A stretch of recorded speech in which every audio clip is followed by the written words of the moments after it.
Chilling at the head of the table where the boss is sitting, stunning everything in sight, whether it's in the bloodline or corporate. Walk me out there with a big smile, no handcuffed by officers. Hold on, wait, I think they lost the script, we got some shooters. Pow, it's off the hip, yeah. Oh, chilling at the head of the table where the boss is sitting, stunning everything in sight, whether it's in the bloodline or corporate.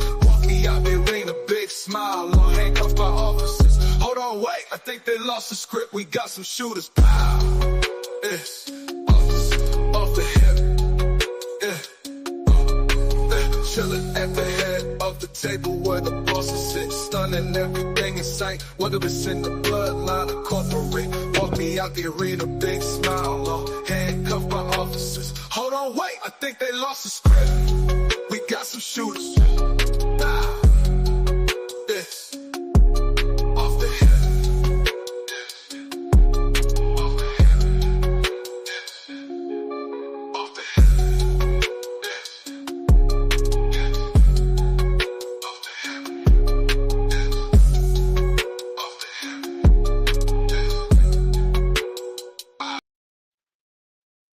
Yes, sir.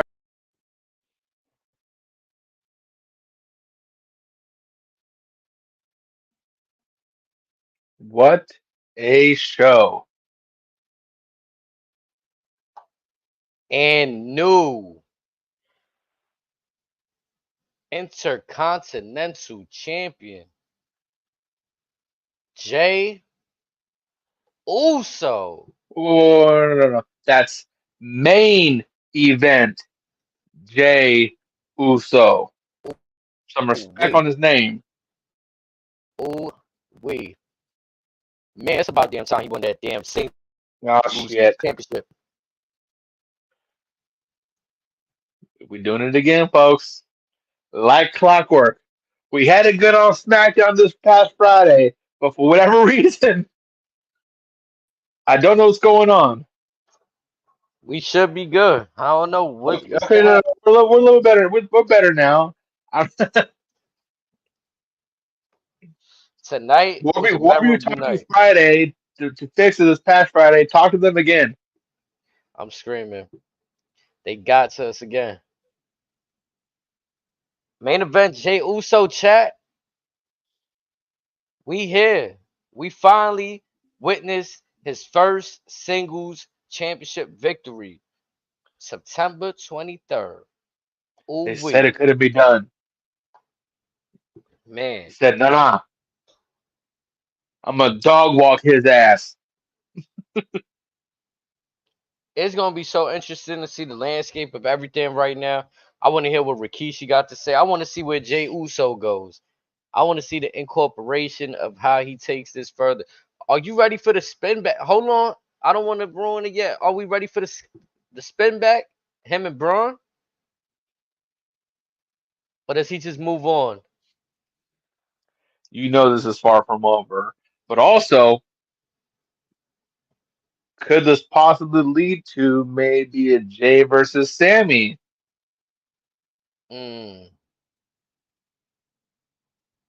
I mean, Vice I would versa, say maybe a Paul Heyman.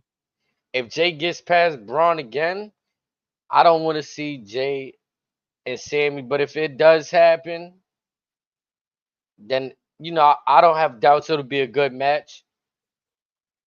But I wouldn't want to see it. I can understand why they would go that way though. I just honestly I want them. If anytime they're gonna be keeping championships on hold, right now to me is the time. I would like to see at some point Jay come back to the family. The family needs him. Rikishi has not replied as of this moment in time of this recording. But also, a little stat, shout out to Public Enemies podcast. Jey Uso has become the fifth member of the Anoa'i Fatu family to hold the Intercontinental Championship, Mm, joining the likes of his father, The Rock, Roman Reigns, and the late great Umaga. mm. Some good company right there. Hey, that family owns that belt. I'm not gonna lie too. Jay Uso is really at that point that he's a superstar, undoubtedly. Like he's just so easy to watch on TV. He gets the crowd hype.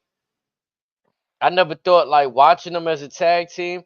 I always used to think, how do you split these two? Especially when I'm talking about far. When you think far back, when they had the face paint. Even before that, when they came out with Tamina and there was no face paint. Like, Just the turtlenecks and the chains. yeah, they looked so much alike, twins. I was like, how do you if you even split these guys up, how do you do it? And I'm pretty sure they had the same questions, but they gave us all the answers, man. They showing us right now how it's done. This is crazy. Like, I'm not gonna. I was so happy for Jay Uso tonight. Like, me and my wifey, dad, we was celebrating. We were happy for the man. It had a big match feel to it for sure. It was one of those. Michael Cole probably would have been in tears tonight. It was definitely one of those moments. It felt special too. Like, when do we really see championships change on an episode of Monday Night Raw this often? Well, traditionally lately, it's mostly been the women. It's rare when we see a men's title get swapped over, unless you count the tag team belts. But again, as far as singles, it's only been the women's championships. And the match itself was so like you had a few false finishes. I thought like, all right, after Jay hit the first set of his spear off the ropes, of well actually it was like the counter of Braun Breaker running off the ropes and Jay caught him with his spear and then caught him with the splash. I thought it was over then, and then when he kicked out, I was like, oh man, how they gonna get back? If they, I was thinking like, if they're gonna get to the J finish, how do they do it? So they had me really invested tonight. I'll be honest, like it was a great match for me. How'd you feel I don't, about the whole match itself? I don't think I blinked the entire 20 minutes of the match. To be honest, it felt like I didn't blink because I don't want to miss anything. I was mad when Yeah, we hit those two commercial breaks. the spot on the Uh, outside was beautiful too. Yeah, the commercial breaks, man, they should have went or did their best to like give us no commercials there. But I understand. yeah, That spot on the outside with Braun Breakers attempting to get Jey Uso with the spear through the barricade and Jey Uso just gives him that super kick. Man, that was like their chemistry. It's like surprising to me how well they work together without have like I don't recall seeing them mix up ever. And like we knew these two were good on their own, but yeah, this this could have been a PLE main event.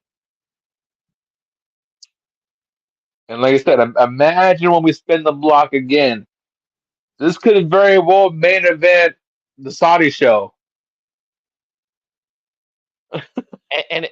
they definitely look like they could have the the pace of the match. They could have used an extra, maybe 5 minutes if they really wanted to. The way that the show went off the air, like we didn't even get the good full Jey Uso celebration. That's how a little, we was Did I running hear on pyro time. or was I tripping? What happened? Did we hear pyro or was I tripping? Honestly, as soon as it hit 11 o'clock, they went into that other show. I seen him run out, walk up to the crowd. I Man, it'd have Yeah, been so dope. go to the crowd, whatever, you in the crowd, big Joe Tesoro saying this stuff, but while he's talking about it, I could have swore I heard some pyro. I And was Jay, like, oof. maybe they should have cut their shit back by about 2 minutes. You would have caught everything, maybe. Yeah, I thought that moment would have been crazy too. Like him really getting to 'Cause celebrate for like a good minute and us at home getting to enjoy that. Maybe they'll throw it- something up on on the .com or something, but just imagine what could have been a nice visual. Jay Uso is walking up the steps, eating the crowd, his back to the Titantron, and then they pan to his face. Then you see the pyro behind him as he's eating the crowd. mm, Maybe catching Braun walking back to the ring or walking back up the ramp, knowing that he lost. Just all that as a whole, that would have been something.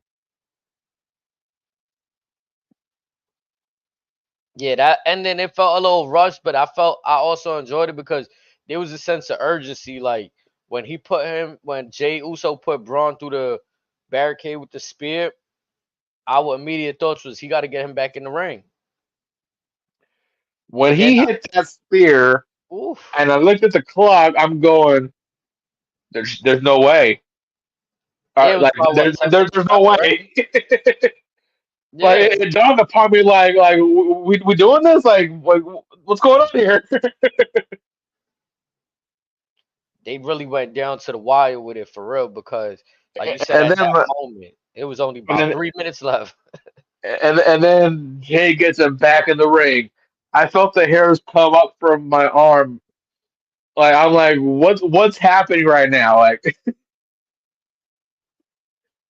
then you see him go to the top rope, hit the splash, get the 1, 2, 3, and I was in disbelief. Like they did it. And I also enjoy how throughout the match, this is Braun Breaker's claim to losing every time. He gets ahead of himself. I forgot the second moment, but one of the moments I caught is he could have had Jay for the pin and he started doing push-ups. He did the old Scott Steiner thing. Yep. So it's like already playing with his food, and every time a competitor like him or Gunther underestimates their opponent, I like that storytelling. I'm gonna be honest. Because again, it's the little things that make everything that much more memorable. Hmm. AEW, take notes. You're getting better at it, but again, this is a kid that's been in WWE for less than you guys have been around, and look at his progression. Yes, you can say it's in his genes, but someone had to get it out of him. Crazy. Like, it's incredible. It was Now, just at this point, with the way tonight's show went, I'm not ready. I don't want them to go to 2 hours in 2 weeks. I know and it's you know September, what? but I don't want it anymore. And now I think it's gonna again what we talk about. It makes people things that we have right now. When people want it to go away, when we get to 2 hours, we're gonna appreciate the 3 hours of Raw. It's gonna start to feel weird to us. I mean, Not it's ha- gonna go back when they go to Netflix, but it's like now it's like I don't want this to happen. Like yeah, I feel like yeah, I'm gonna be left wanting more, but it's like you go to a restaurant and you pay for the appetizer, the main course, and they kick you out after you have the appetizer. It's like I'm not even full yet. Like, come on now. you know what? I actually thought about that. Like, what about the people that purchase tickets before the mention of going to 2 hours? Like, do they get any kickback? Any I like? mean, I mean, they might get more dark matches, maybe. Since SmackDown will be getting a third hour, maybe they'll move the WWE speed tapings to when they go to Raw.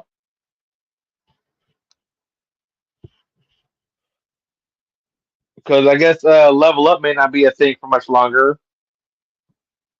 So that's yes, wild too. but again, you got 3 network shows. You're probably telling folks that are currently there on like NIL deals. All right, start working. You want to be on? You want to do this and that? All right, let me see you start putting some extra work in. How bad do you want this?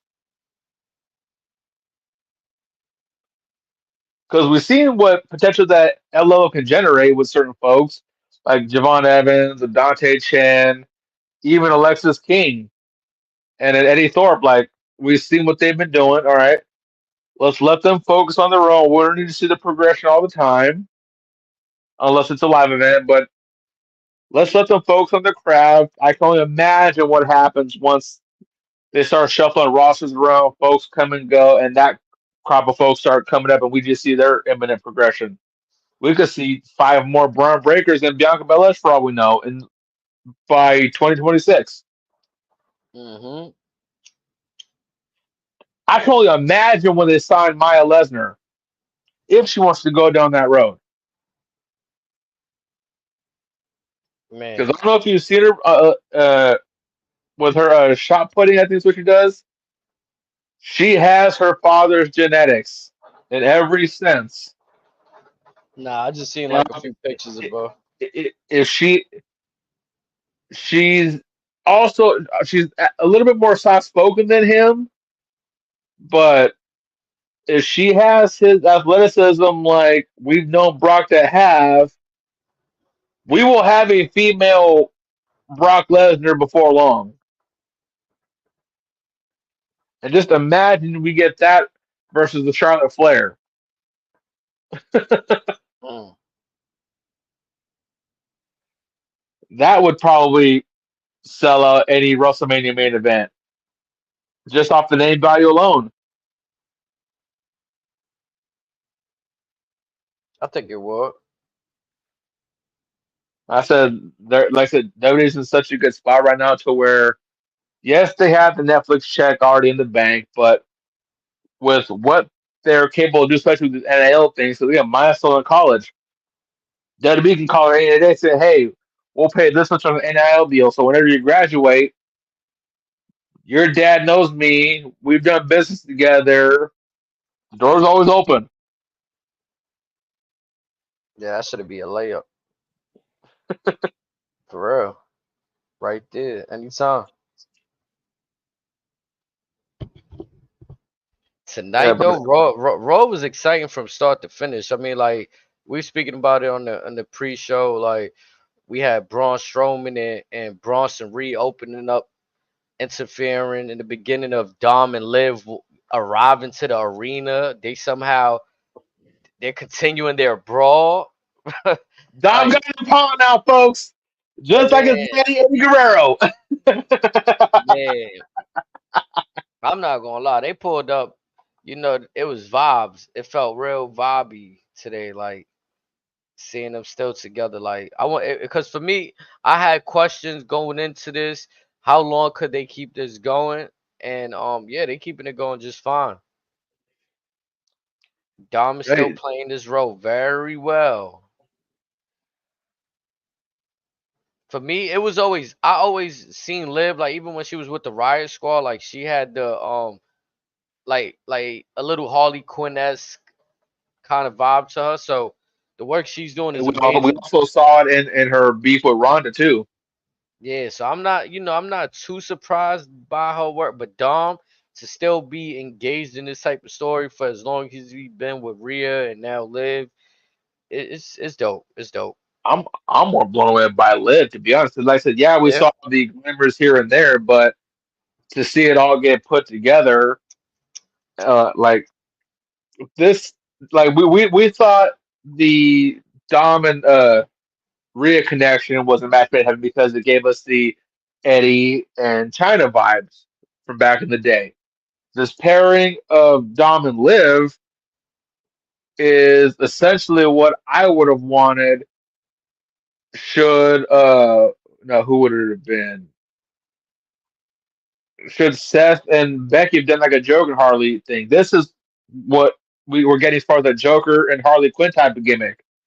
Should Hmm. Dominic further dive deeper in some of those charismatic antics? Now he's getting better, but I'm very excited to see where he goes in the next 2 to 3 years because he's got it and he knows to do like whether he's Eddie's kid, Dom's kid, like Triple H once told Randy Orton, the business Hold is in on, your blood. The kid looks hold like on. money on television. Hey, yo, I gotta say this. I didn't listen. I'm gonna be real with y'all. I'm gonna be real with you, brothers.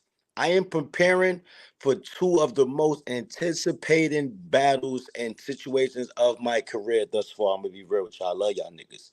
But I got a boxer fight coming up on the second, and I got a battle that same week on the ninth, right? Big business, Hell bro. yeah. I'm locked in. Y'all know I'm always gonna be on the show. I'm always around. I just had to listen, hold on. I had to come on to say this. I got looking for this. I got looking for this. I had to come on and say that. I just want to say this one. This Rikishi, this is specifically for you, my brother. You need to sit down and shut your mouth. Your whole family It's on box office TV. Your whole family. It's on Monday nights, Friday nights. The whole Talk to annoying him. family. What are you mad about? Your son, Jay Uso, the nigga you've been complaining about, has just won the Intercontinental title for Braun Breaker. What do you got to say? You're online tweeting Rhea. Stop tweeting Rhea. What are you tweeting Rhea for? Now you want to try to act like, oh, you're happy. No, relax. Triple H knows what he's doing. And this is what I want to say. We need to give Triple H, I just tweeted this. We need to give Triple H his flowers while he's alive and breathing. This is a legendary era we in. And this move tonight to have Jay win this title on Raw was special. It was very special. Did y'all hear the reception that Jay Uso got when he won this title? Man, Did you guys hear the reception that he got? That was some legendary shit.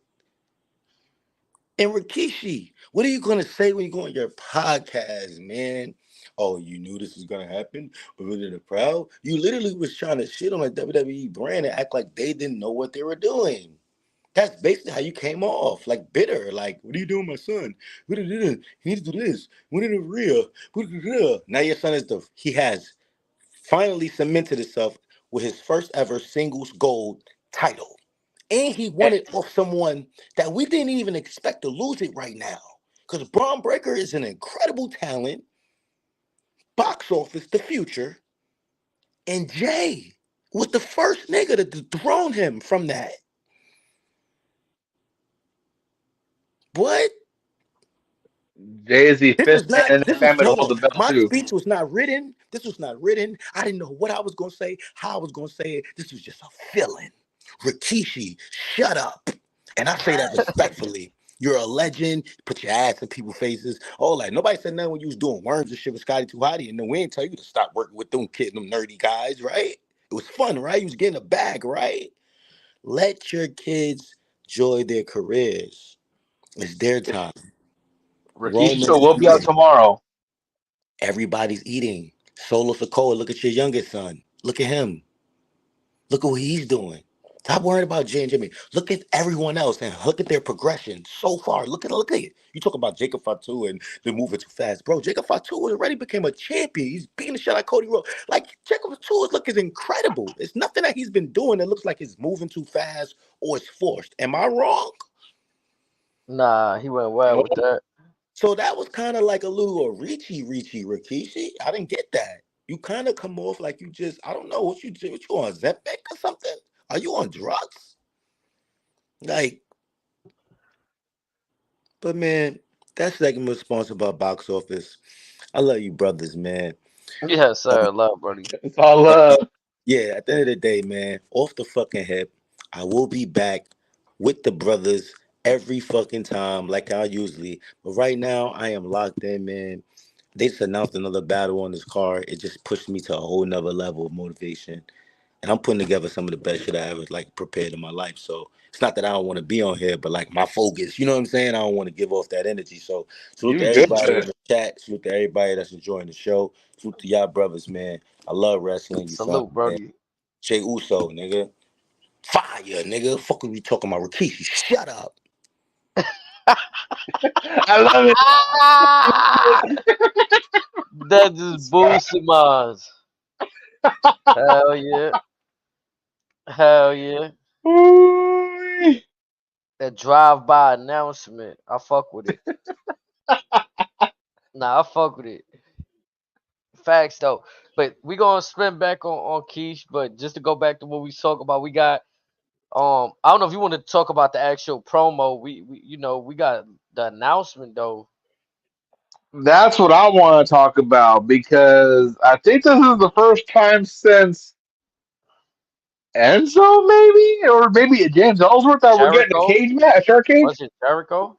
One of the three was the latest one, but yeah, we're we're getting a shark cage match, folks. I know a lot of us wanted the custody of Dominic too, but this is the next best thing. I fucking love it. Now I wonder if the shark cage is gonna be suspended above the ring. It will Reason I be. say that, yep, because then if there is, there's gonna be some assistance. Well, I remember if Ellsworth and Enzo both use baby oil, we're gonna get a Diddy joke at the PLE. I'm screaming. I'm just saying, these are the things that we may have to worry about next weekend. That's Just yeah, trying it's to just, careful I'm just territory, trying to prepare you for this. man. I thought it was pretty dope though, cause it's a fun match for a fun storyline. So I thought it was cool. I know you waiting to see Dom bleed. I honestly I thought when they was gonna announce the stipulation or something, for some weird reason, I'm still waiting for a first blood match to be announced somewhere somehow. Like I thought we might have been going there, I'm not gonna lie, like or Rikishi so, got me or too. At Bad maybe Blood. maybe that could have been the last woman standing. I don't know, hmm It'd but still be cool too to add like another stipulation on top of him being suspended in the shark cage. But I think we still got one more Raw, right? next Before, week in an already loaded go home show, I'm sure we're gonna get just a little bit more to prep for that Saturday. yeah. But well, let's go to the elephant in the room with that. After that segment was announced, Rhea felt the need to rescind a previous statement and or gesture she had made to Liv. Cock the head back, headbutt her ass, knock your ass in the next Monday. Liv, you got knocked the fuck out. Mm. And just the look in Dominic's eyes, like in his mind, like I don't want to do. I didn't mean for this to happen. Like, what the fuck do I do now? It Right, was amazing. Dom in a funny little spot because it's like when you look back at his whole reason of being, This is all it's you, funny. big boy. Yep. Believe it or not, this is all your fault, Chico. Eddie would be proud. Check it out. I said they're fighting over him. That's my boy. Yep. Masterful work right there from Dom. What a way I to kick think the show off, too. say that again. What a way to kick the show off, too. Just got everybody just busting up laughing. This is what I'm saying. That to me was the energy I needed to start off Raw right there. Like I got a little bit of everything in the matter of moments. I got a backstage brawl. I got the the the one camera view of them walking into the arena. Like it was just so much stuff going on. Then we get Well, like you said the what you called it Rhea. off air, I believe, was high school drama. Yep. It's giving me the vibes of like yeah, like a little And that's why. high school musical continuous action going on. This is crazy. Like this is giving me one of those like if I'm watching a wonky TV show, and it's good wonky though, because it like again it had me laughing, engaged.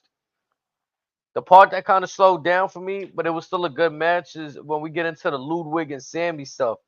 But there was still some comedy there, and it came more after the match. But I don't know, bro. It's something about I think it's the character itself. To me, there's no character to Sami Zayn right now. Like, all right, your whole thing was you were the underdog, but you're not really the underdog no more. I mean, in some fights you are, but It's just there. yeah, like you're just like now you just there. Yeah. Like I really felt like it was almost like back in the day you was giving me the like a CM Punk vibe, like you was the voice of the voiceless, like you was the fighter for the underdogs. Like, you know what I'm saying? Like, but now it's just like, okay, you overcame your odds, and it's like now I guess the part of your character is now what's the highest? Like you went in the Continental, even though it's odd because you don't won that championship before, but now you deciding to want to go heavyweight. Yeah. Because I felt like that was the odd part of his promo, trying to justify why he wants to go for the World Heavyweight Championship. Oh, well, Well, like the stepping yeah, stone. that was just stupid. Yeah, That's one of those again. Do with this statement what you may. I personally don't give a fuck. This is very AEW esque, in which it's like you're peeling back the curtain, going to that fourth wall so many times. It's like you could have taken this that portion out of the entire segment, and it would have made the segment 10 times better. yeah. You could have just simply gave us the "I beat you at WrestleMania. I'm the last person to beat you. Yeah, The I'm the last person to beat you. That's all you needed. yeah, yeah." Because that hits more than the whole trying to justify the Intercontinental route. Like, Or Sam could have spun around. Because did they have a match before that, or was Mania the first one? no, I think they had a match before that at a pay per view, and then Gable had started training him. That's right. That's right. Yeah. So they might be actually 1-1. Right. So So again, Sammy could have easily went that route. And it would have been much better than saying the Intercontinental is a stepping stone to this.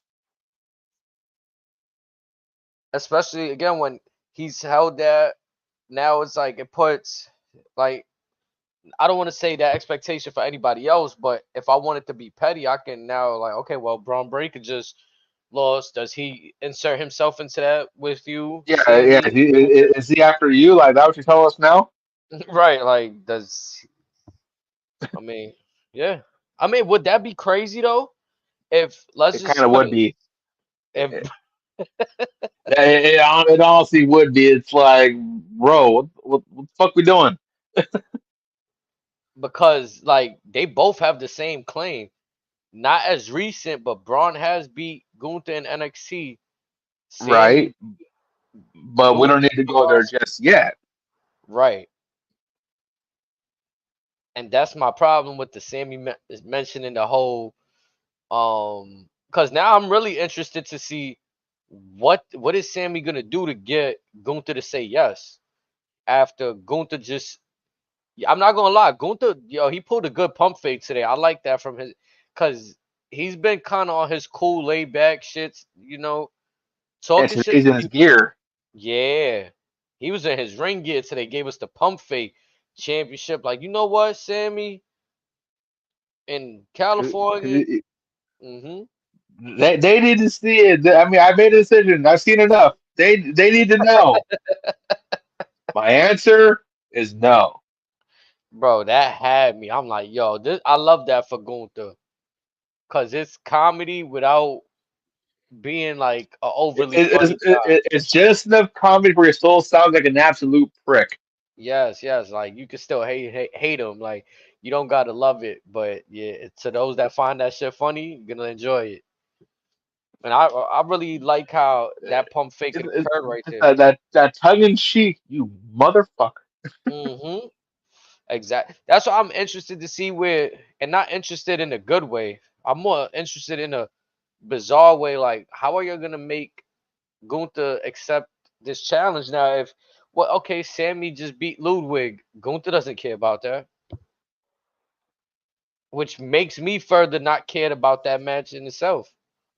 Other than the performers, they put on a solid match. It served its purpose, but Now, the obvious thing would be you have them go the Eddie Guerrero Batista run to where Gunther comes with a fancy car and Sammy just trashes the shit out of that. But the way they've been doing them lately, it would be fine, but it would have been better if he was presented differently. yeah, like if there was something that Because I don't know if you remember Eddie Batista even seeing a tore up JBL's limo. Uh, a few, was it Randy or Dolph or Jericho tore up ADR's limo, just stuff like that. yeah, they had whether it was a Stone vehicle Cold or tore a some man in possession. Triple H or Vince's car. Yeah, There's nothing you can really go to with Gunther, because I'm sorry to say, unless Like I said, like Sammy. he Mhm. do the fancy car gimmick because, like I said, he's been known to have a lavish lifestyle that's been presented on TV. Maybe you do something similar to the Stone Cold the beer truck, Kurt Angle milk truck, something like that. Maybe. Unless Ludwig is all of those things and Sammy continues to twist and plug at that and get in Ludwig's head, like, look, Gunther didn't even care that I beat you. And he started Again, like drives a wedge between them. Because I agree with what you're saying. There's nothing really with Gunther. We haven't seen him really, aside from dressing nice. He hasn't been coming out in any cars or anything for Sammy to destroy, unless it's just that one time he does. That one up, like, that one time he pulls up, Sammy's just mhm, like, nah, you're gonna answer my challenge. you're gonna give me what I want. Yeah, like, because again, now with Gunther saying no, I wouldn't even be mad if Braun Breaker weaseled his way into the situation. But again, like I said, now you're basically giving us that pop on the right with some of Sammy's remarks and what would happen tonight. Yeah. Whereas had you never mentioned it, it'd be a little bit more meaningful. Hmm. I said it's still going to be fine and good, but it wasn't needed at that time when you brought it to us. Yeah, it's kind of what. Yeah. Now I wonder if that's one of those bullet points that they gave him, or he kind of just like, Ad libbed it maybe. yeah, Well, could have been a little bit of both, to be honest. I mean, that's been WWE's rap with some of their scripted bullet points in the past. Sammy could have had an airhead moment, and Triple H is like, "Fuck it, well we're here. Oh well, right. Could have been one of those. Yo, they'll forget he already about said that. it. Fuck it." Yeah, cause I now that got my mind really turning to like I don't I hate to say this. I hate to say it. I hate to say it. But I think I would very much more enjoy a triple threat, or at least another fight. We see, I don't want to see a contender. I'd rather the triple threat between Sammy, Braun, and Gunther than just the one on between. Or hell, I, you can even give me the fatal four way match with Ludwig in there. I need to see Ludwig in there long before Braun. Long before Braun. Okay. Because you've already been hinting with this and this, and with some of the more hardcore fans are familiar with their history respectively, folks would be more interested in that than what's going on with Braun. That's why I don't understand why. Me, I thought in my mind, I'm gonna be honest, I thought tonight would have been a good way to like allow Sammy to lose, and Gunther saying no is kind of justified, and we can Or kind of pull he could Sammy out there. Sammy could have won by DQ and it would have been fine. Yeah, It just didn't need to be a clean finish. that'd be the problem for me at least. That's my only problem. Like it didn't need to be a clean finish because it kind of dampens the situation with Gunther and it hurts Ludwig a little bit. Because say Ludwig lost by DQ, Gunther could have came out, talked his shit, fucked around with Sammy, saying, "See, you can't even beat him." And and Gunther basically no sold the match. Yeah, He no sold the match at the end. yeah, Nah, that's like he's so. still not Fuck. worthy. Yeah, That was a huck to Ludwig. yeah, he fell fire to it. But again, that could be the plan, which, if you ask me, is unfortunate.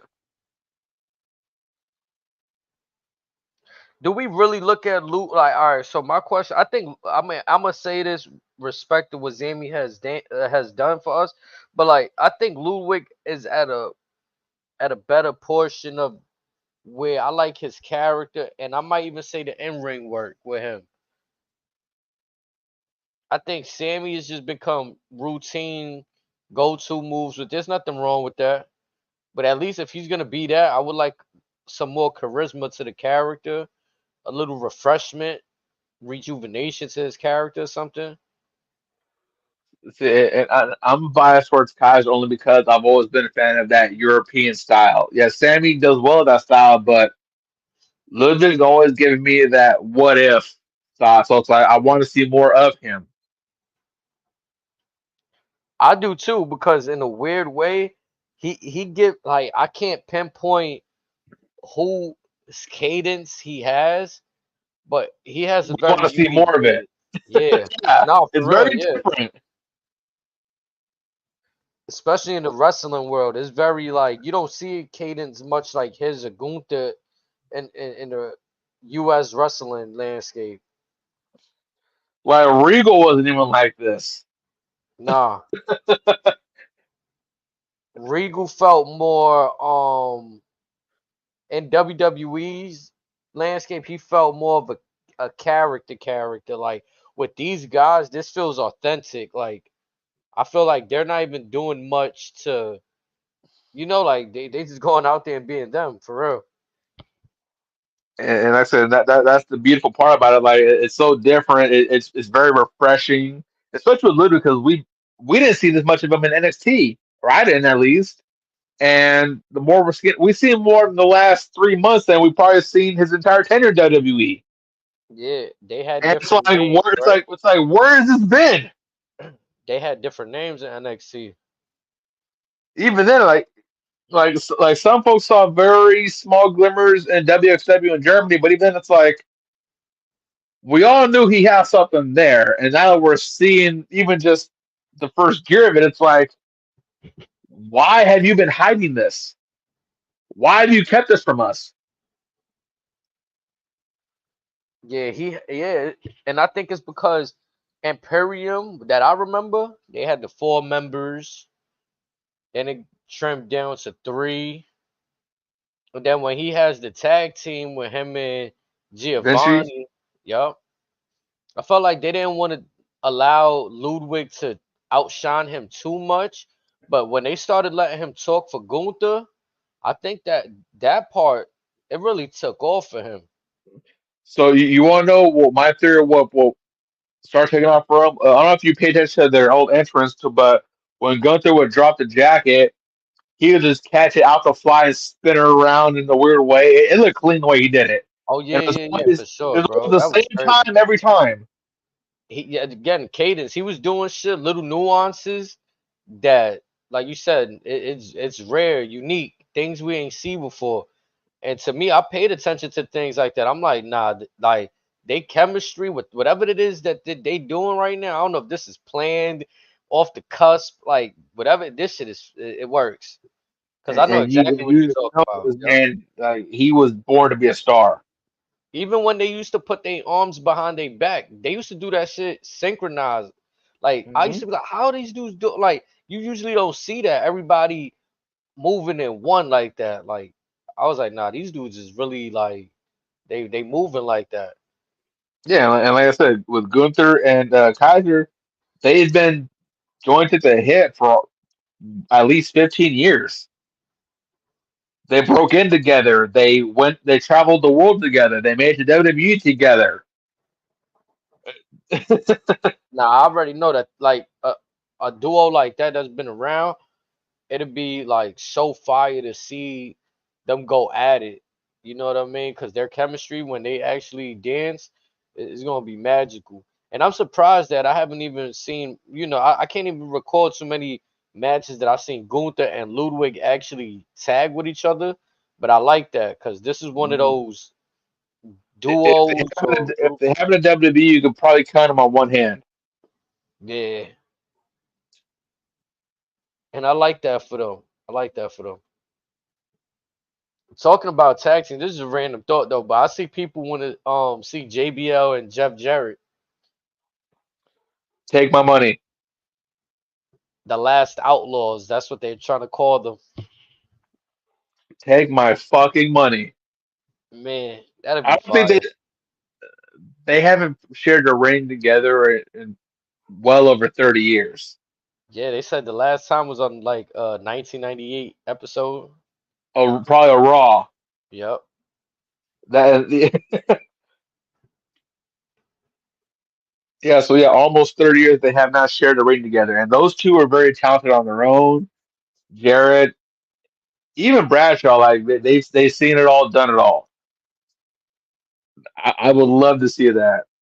And if it's in Mexico, I need to hurry me get my passport. Nah, that's fire. I need to witness those two teaming together in person.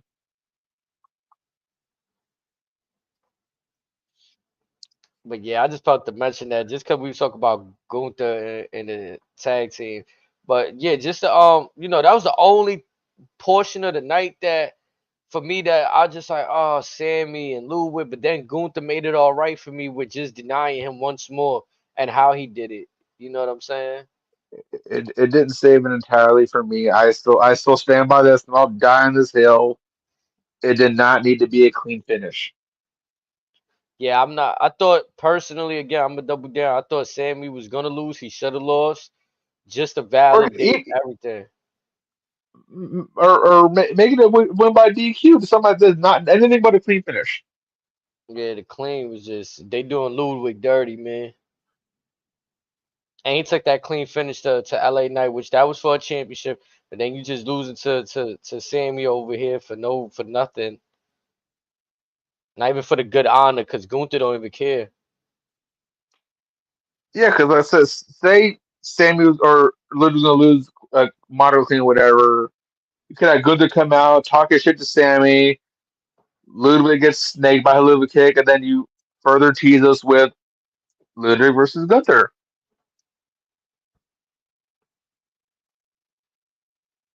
Oh, It what could could have have set been. up.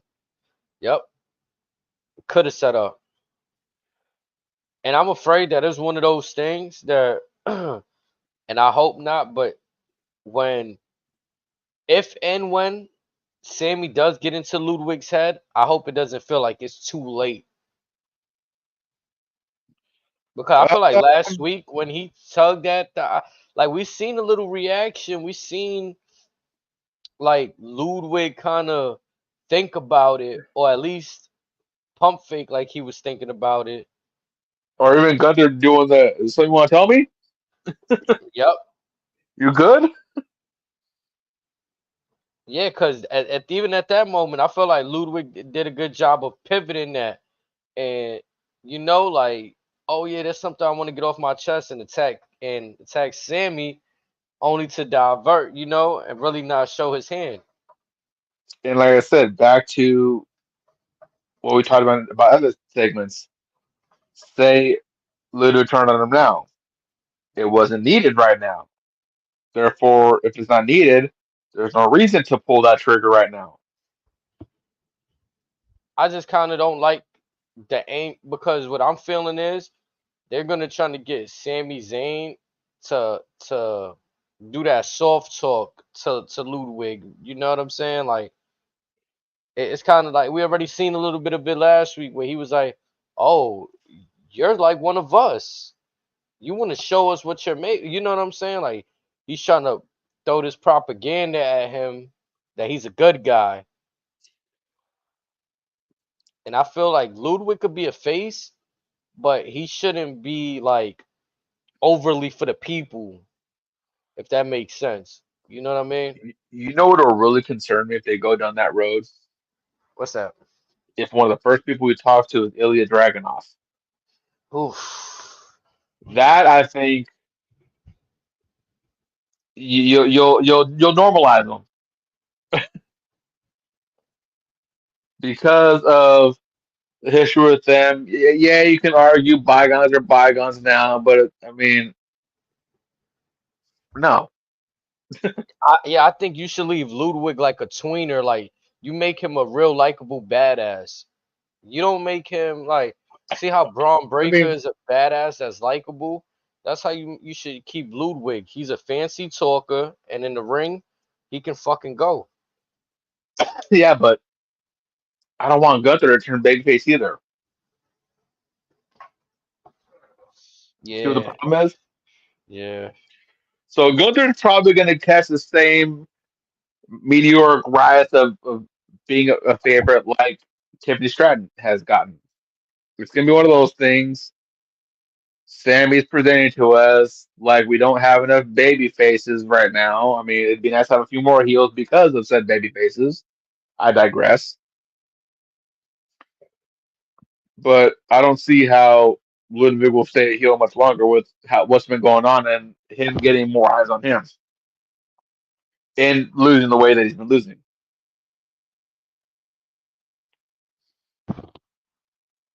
That's what I'm saying. Like with Ludwig, it might take him a while right now, which that's okay. But at the trajectory of this, like I think I would have preferred to see Ludwig. I bet you the Just, baby face before Crown Jewel. I mean, again, with how things are happening right now, I feel like Sami Zayn's gonna get into his head. But I'm saying he'll be a baby face in 2 months, hmm I could see it. and that's not very long. I feel like they already started planting the seeds for it. And the crowd fucking popped for him, man. You heard that pop when he said, "Yeah, there's In something I want to Berlin, get off my." No, or yeah, or last even week, that too. Yeah, even that promo too. yeah, he came when Gunther asked him, "You alright?" And he's like, "Yeah, there's something I want to get off my chest." I felt like the crowd popped for him. I'm like, whoa, like I didn't expect them to react that way for Ludwig The at that crowd's like, moment. "You have my attention." Yup.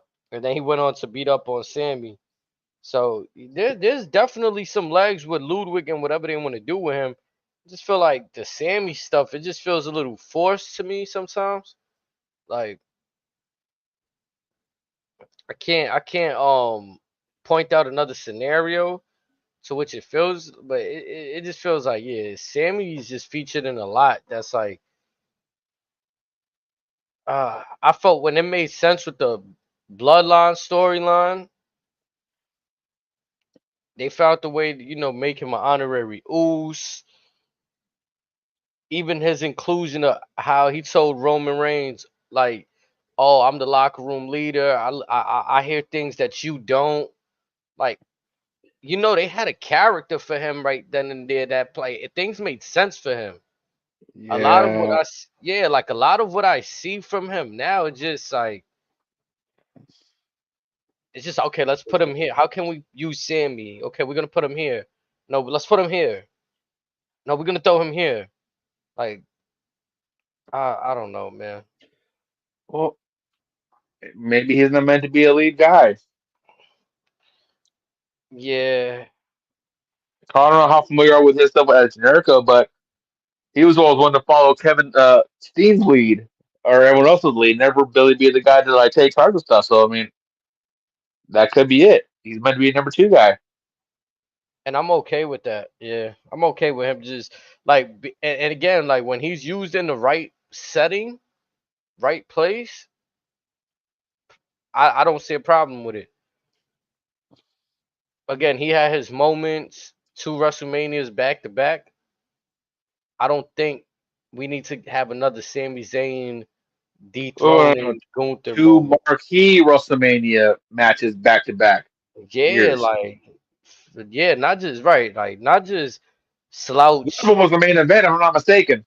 Yeah, because he went a few years ago from wrestling Johnny Knoxville, which wasn't a. I mean, I thought it was entertaining. Like you could go the little whatever match they did with him and Johnny Knoxville. He went from that stuff to winning championships. Like To main eventing WrestleMania, winning the tag team championships, to the following year winning the Intercontinental Championship in a marquee match against WrestleMania against arguably the most dominant guy that WWE has ever had. and D Long is reigning Intercontinental champion, right at that time or That too, to date. yes. To date, yep.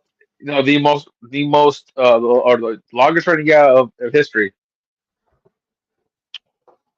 So they let him dethrone like legendary tag team and then a legendary singles competitor. Like Who has lost less than 5 matches since he's been on the payroll. I think that might have been his third loss since he signed with WWE. And I don't know about I don't know what's the consensus on the crowd if they want to see this match, if they're like I don't think that they're behind. I could be wrong. I don't think they're behind Sammy like we once saw. Like we said, we've seen these moments to Well, continue to play like underdog. If it's starting to feel a little run down. it's much like we joke with the Cody stuff. It's like, do you want to see the actual match or just the story around it? Mm-hmm. Because if you just want to see the story around it, just have the run back on a Raw, and then you're done. Basically, Which is what we could have got today. I thought that's what I honestly thought that was the perfect way to get at Sammy. Like, you really want this? Then you're gonna after this match with Ludwig, now you get to this match. I thought that was perfect. Especially if you would have let Sammy somewhat take Gunther to some kind of lengths or limits, right? After just having that Or match with Ludwig and still or losing, but or what it could have been was Sammy could have said, "I just wrestled this match." No, and then Gunther could have dug in and says, "Well, I thought you were a fighter. I thought you want to be a fighting champion. Prove it to me." mm-hmm. And that could have led to a squash match potentially, and then maybe a Survivor Series or maybe Crown Jewel, which might be a better scenario if Sammy is to win. Make that either a 2 out of 3 falls match or something like that. And I'm gonna be honest, I don't even want to see a best out of three between them because it should have not even got there. It should have just been 2-0. Gunther should have beat Yep. him twice.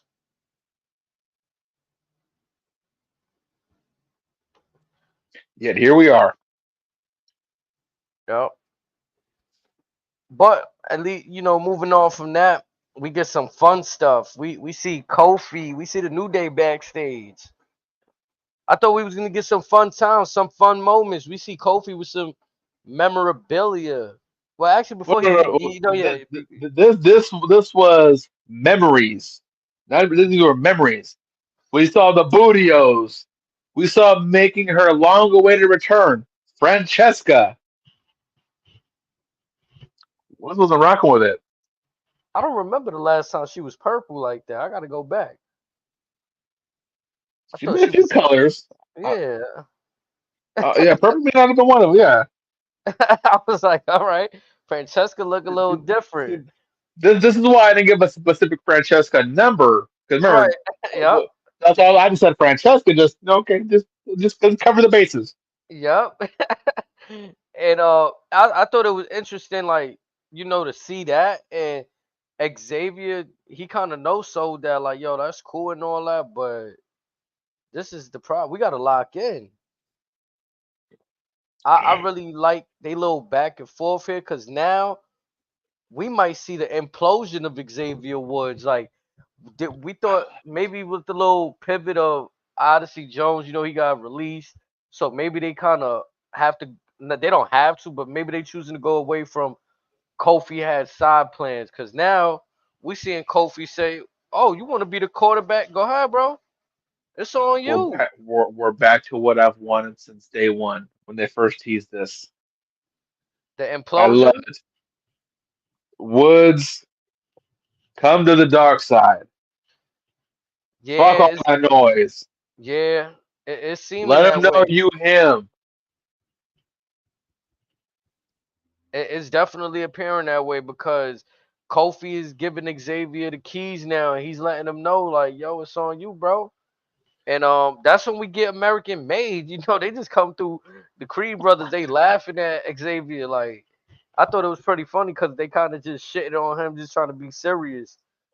I And don't know what note Brutus hit when he yelled out nerds, but I thought that was the greatest shit I've ever, one of the greatest sounds I've ever heard. man, I'm not gonna lie, that team American made, they're just like they're money. Like, they really Hmm. give me. I'm not gonna lie, I dare say they can be better than America's great Kurt Angle scene. They are far from Haas and Benjamin. Pump the brakes now. They might be. I don't Kurt, remember. Kurt, he didn't mean that. No, Kurt and them as a trio, fine. But I mean, like Gable, the way Gable is just, I don't know. They all work together well. Haas didn't really talk well on the mic, so How it was dare just you? like, yeah, nah, he Did wasn't. you did you not watch Charlie Haas's work when he was stuck with Rico and Jackie? Man, you know what I do remember from Charlie Haas? Him coming out doing the whole gimmick, everybody's gimmick every week. Man, he That was too. doing, yeah, that part. Oh, we He was Sandow before Sandow. definitely was. He came out as Hollywood Haas Hogan. Man, that shit had me crying. He was out there doing everybody's stuff. Now I ain't gonna lie, I really do think American Made might just be better than them. There's something there. There's something there. Yeah, and it's just a different dynamic. Like the way they just seem to bounce back from that Wyatt feud. Even the way Chad Gable today, he just kind of disrespected them that freak family. Like, you Hmm. know what I'm saying? I'm surprised. Like he just came out that feud like nothing. When they were so a part of me feels that now. Okay, now me personally, fuck that. Me personally, I wouldn't have Gable and Uncle Howdy lock eyes again till the Rumble because those two, you might have something by Mania. I'm not gonna lie. They I need to kind have of like a wouldn't mind buried seeing alive that match. around Mania season, that one on one. They need to have a buried alive match. Again, anything at this point, but it's like you let this marinate long enough, you might have something come the springtime. Mark my words. Yeah, cause Gable, he on his bully. I'm not gonna lie. I feel like he's come out on top in the last few months.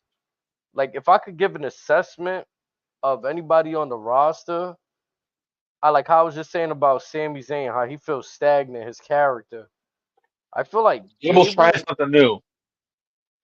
has he? Oh man, He's trying some stuff that's new. He's thinking outside the box, as well as staying within his comfort zone, and he's knocking it out of the park. man. Cause I feel like it was that point where, like, right now he's starting to wear suits and stuff. Like Hmm. he wasn't in that bag yet. So now that he's going there, it's making me feel like he's really in that like luxury feel. Like, oh nah, he a real like, yeah. He's I'm made, and still then mad. I'm still mhm. mad they missed out on the payoff with him and Otis at a PLE. That that got fucked off so many times. It's not even funny. Yeah, I mean, I don't know why. Like, it's crazy because could it be? I don't know. I don't know. I don't even have no scenarios or questions. I'm trying to throw shit at the wall. I can't, cause I can't even. Well, did we see Otis tonight? No, but recently we did see Otis reunite with old Tucky. Yeah, I So, like. and Tucker's currently a unsigned free agent, so hopefully down the road we might get a Heavy Machinery reunion. Maybe, hopefully.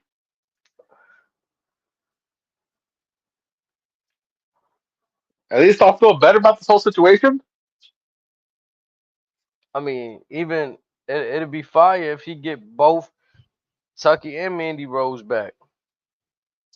Mandy does want to return, or she's Cause been thinking about a return. yeah, like it's cool that he got the other chick, Maxine, and all that, but like, And to feel your argument, that reaction from the crowd. So say Mandy comes out, then you get the Heavy Machinery song. Yeah, you know what I'm saying? Tozawa and Maxine could be teasing like, yo, Otis, we got something for you. We put in the phone. We made a phone call. Yeah, you deserve this. Like, you know what I'm saying? Then boom. Now, now, would you write Maxine and Tozawa away from Otis, or would you just keep them in the wings just because? You Because either keep way, it. I think you can make it work. Yeah, I think you keep them in the wings just because, just to hold some numbers there, right? Like you got the Creeds and Gable, so that's three. And then if you want Otis, Tucky and Tozawa, then you could put three right there. You know what I'm saying? And now that I think about it, you might have a tag team in Mandy and Maxine. Yeah, You might and have you might because they're both athletic women. You might have something there. Now that I think about it, hmm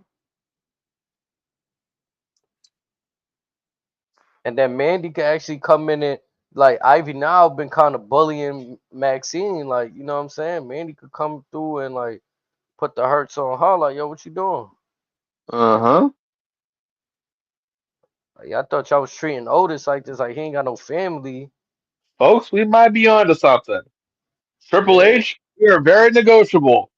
Our phone lines are always available. hmm Mine all hours of the day. He likes to sleep sometimes. That's how you bring it back, man. You got to bring it back sometime. Cause I think this should be a way that they deserve to finally at some point Otis, Gable, they got to do it one time. They got to dance. I'm tired of seeing this little push downs, this little Otis like being reluctant. And bringing Mandy and even maybe even Tucker back might be the only way to make it at least worth something at this point, given all that you let go by already. Yeah, cause it'll give it new feel. Like it don't It'll help give you that feel. You'll give us the vibe from Memory Lane. it don't help Uh, that Gable went on to have new stuff, and Alpha Academy still got the same colors. You see Tozawa wearing like they don't have Gable as their leader, and there's no progress. Like ain't nobody step up in that team. Not even notice. Damn it. and this man's a former Money in the Bank winner, Yeah, as like much as he it should pains me to say. default be the leader of the team, and he's still wearing the same shit. Lord knows he's got the charisma. Man, like it's just yeah. He wore the damn shirt, free Otis. Like they I guess they not giving him the right. Yeah, they giving him the matches, sure, but they giving him the stick. A few And that makes backstage some bitch can segments, talk too. yeah, cause them little backstage segments we see them in be more to get the New Day over in their storyline. Unfortunately. Man, speaking of though, the Xavier then issues the challenge to American May, which then sets up the match between them for later. We get into the next match of the night, Dragon Lee versus Carlito. Another match that I'm gonna be honest, I didn't care for because I feel like when and I'm not trying to just be like negative. I want to just be real. That's it, being real. I forgot all about this match, I'm gonna be honest. Yeah, like when they signed Carlito, I'm not gonna lie, I wanted the nostalgia run from Carlito mixed in with what can he do now, right? Not none of this like I don't even I can't I don't he's helping this young talent, but his character, this jobber Carlito, I'd rather a more competitive Carlito. Now is it more so the jobber Carlito or the fact that it's Judgment Day Carlito? Also former LWO Carlito. Like it It just feel yeah, it just let the man be by himself. yeah, that's the problem. It don't feel like the Carlito that came back at the Royal Rumble and everybody cheered or like Or with his family. yeah. Like when he was making those solos appearances, like you said, he looked like he went from us being a former United States champion to like, oh, we might actually be able to throw him in the Hey, this heavyweight. man's former IC champion too. Yeah, Put some former respect on his name. Intercontinental. Yup. Beat Cena on his debut. Like, this is crazy. Like, Even had his man stab at a nightclub too to let him know, hey, he runs this shit. yeah, like I thought like yeah, like I looked at Carlito like almost and only in comparison because Razor used to throw the toothpick and Carlito spit the apple. I looked at Carlito almost like a modern day Razor Ramon. If presented better, we could have easily made that argument and comparison because again, he was fast tracked for a minute and then it just stopped. Yeah. And then it's like then they kind of pivot him toward, or I don't know if it was his in ring style, but it started feeling like they booked him like if he was like a cruiserweight or something. Like, you know what I mean? Now, allegedly, as the tales were told back in the day, the likes of guys like him, Mr. Anderson, weren't taking no shit from nobody, and that got to Vince, so Vince just did what they did. And in Anderson's case, when Randy got hurt accidentally, Cena said, "This guy can't be here." That's why Vince fired his ass. Carlito Mm. just said, "Hey, I'm a star. You better make me a star." And Vince said, "Well, Mr. Star, there's the door." Yeah, sounds like sounds like something that'll happen. It's just I don't know. I'm not really a fan of this Carlito. And I guess like he does have like that lucha style, and but I think what I've been seeing from him before he got to the Royal Rumble and just like that, he works like a methodic style. Like he's been in the WWE The before. only way I want to see Carlito in a tag team is if you bring back Chris Masters. Mm. Otherwise, I don't care. Like you said, with all due respect to Carlito and his family, we need the nostalgia act.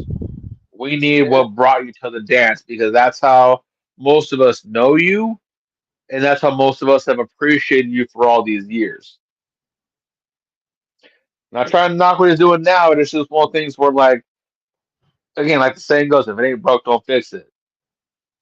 No, like I was dead ass looking at Carlito today, right? And I was like, yo, if I was a new viewer, I'd be like, yo, why the fuck they got this dude out there? Like, what is like I start looking at like they don't have him like even They're gonna say, "Why the fucking apple?" like To where if they we had the other song, we could have said, "Hey, no, the apple's cool." I just Now, my only issue I think with Triple H is booking with the older talent sometimes is yes, get the younger talent over, but I feel like it gotta be there's a way to they gotta earn it. Like you see how Andrade been going over on Carmelo, and it's yeah, still like, nah, you gotta earn this win on me. That's how I think it shouldn't just be like jobber every time you out there. Like Carlito got skills.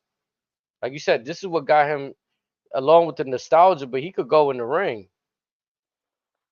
They wasting whatever good years he got left. yep. Like and it's tough because I feel like it was a good portion before the pandemic or during the pandemic where like a lot of people weren't wrestling, were out of jobs, and that's just the right around the time where he started to get real active again, got back into good shape, made a splash on the indies again, and now WWE had an eye on him. They had him signed, tucked away, bring him out in Backlash PR and all that to just like you said, be part of the LWO, be part of Judgment Day, which they I guess is them trying to find shit for him, but ah yeah. There were better avenues to go down. Yeah, I would have very much well just been uh, see because I feel like the only reason he felt fired to that shit is because the whole LWO shit they was putting all the Spanish people together, or it felt like they was putting all the Spanish people together there. Like But That was dumb. yeah. Well, I could sit here and just wonder about Carlito forever. And there's no disrespect to Dragon Lee because it's like, Dragon Lee, just to speak on him. Dragon is on the same boat for me because like Yeah. when I see the Mexico, Japan, and world, I saw this guy that could be an absolute star in WWE, and he's been relegated to next to nothing.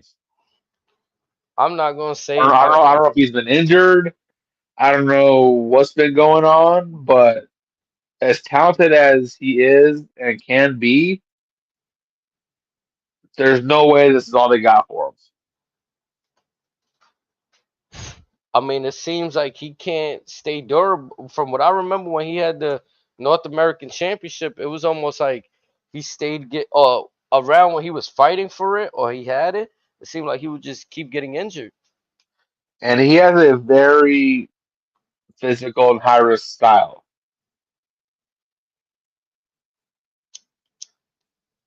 So it makes me pose the question. He might have to scale back a little bit. Or is he even like, you know what I'm saying? Can he even go this style in the WWE? Well, I'm sure he can. It's just if if Ray's there, Ray should probably try to help him from himself. If he is injury prone there, he could probably tell Ray could probably tell him, "Hey, don't end up like how I am now, toward like I'm still hurting every day or something like that." I'm assuming Ray's healthy, but again, Ray's been. I think Ray had like 15 plus surgeries before he even got to WWE, just on one leg. So food for thought, maybe. Hmm. But one of my favorite moments of the night happened right after this match. We're about to get the Miz versus Bronson Reed. As Bronson Reed is coming out to the ring, I was looking forward to this match too. Braun Strowman with the side attack starts whooping. Uh, Man, Miz was upset. Miz was furious. I'm not gonna lie. I kind of wanted to see Miz and Bronson go at it, but what happened after the chaos in the ring between Braun Strowman and Bronson Reed, yeah. I was trying to look at all those security guards because all the men have a future the way they were selling tonight. Most of them could be title contenders. Man, bro, the two gentlemen that took the tsunami, I know their bodies are fucking hurting. He smashed buddies. Fuck getting them a beer. Go get them a keg each. Right. Well deserved. All I seen tonight was bodies flying out of the ring, left and right. Or get splattered upon the ring. It Man, was a car crash and a half. I loved it. And I even loved the little videograph they put up setting up the match next week. I'm not. Last Yeah. monster standing. That's a fire. Like even though it's just the last man standing, man, but just they reminding us these are monsters we talking about. This might get chaotic. Sets might be broken, These are no normal folks. and we knew there was gonna be a stipulation match. I mean, I was trying to call for a parking lot brawl match between them, but we're getting the last man standing. Hopefully, this could still end in the parking lot. There was rumors that an ambulance match was coming back, but maybe not be for these two. Or if it was, this might be a little bit better than just a regular ambulance match. It might be. I feel like the whole thing with the ambulance match is like they gotta be knocked out, but they don't gotta be knocked out. They just gotta be thrown in the ambulance and hauled You off. just get that door closed. Yep. Now, does this main event Raw next week? I would hope.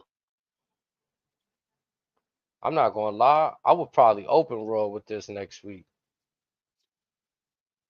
This would be a very good shot against Monday Night Football. I'm gonna be honest, but let's see. What would you have main event Raw? A Liv and Rhea segment, or Gunther, or it'd be that or Gunther or Sammy? Yeah, No, something gotta happen either there or more formation between what you call it, Jey Uso and Braun Breaker, like maybe an immediate rematch. But then you don't want to run risk of two main events back to back the same match. But I almost feel like this would have to main event Raw. That way you can maximize people watching it because a lot of folks aren't gonna chime away from Monday Night Football. But wherever they put it on the card, it's gonna be must see. then yep, and then we still got the Ray and Xavier stuff. That'd probably be in the middle somewhere. Hmm. Yeah, that brawl between them is. I didn't know That's it was gonna gonna be. be that entertaining.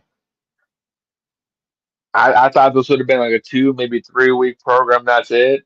We're what, almost 2 months in, Hmm. and just think all this is to ultimately set up Bronson Reed versus Seth Rollins. I'm here for it. Bronson is getting put through a ringer. Yeah, I'm kind of glad that they was able to stumble upon like this Bronson Reed and Braun Strowman scenario because I was kind of disappointed to see Bronson Reed go backwards after he attacked Seth Rollins, and then just next was R-Truth and Miz, and That's what I you was know, saying. Him taking out Truth, like that's what really took us out. It's like, come on now, like Truth, really? yeah, that was just like anybody could have took out Truth almost, like except for maybe No, why would he JD. take out Truth? Truth would hurt Butterfly. Yeah, why? Yeah, You could have went and grabbed Hornswoggle for the ring, probably would have cared. man, I didn't get to hear Drew McIntyre's promo, but I Oh, seen he, that was amazing. That yeah, I was gotta fucking go. amazing. I seen he was cut, and I had to go So, do something. so Drew, let me paint the picture real quick. So Drew was recanting Punk Paul from last week, stating like, is he prepared to die? Is he prepared to do this? Is he prepared to go to see Punk in hell? And Drew says, "Well, Punk, for the first time, you're being truthful for once. I'm proud of you."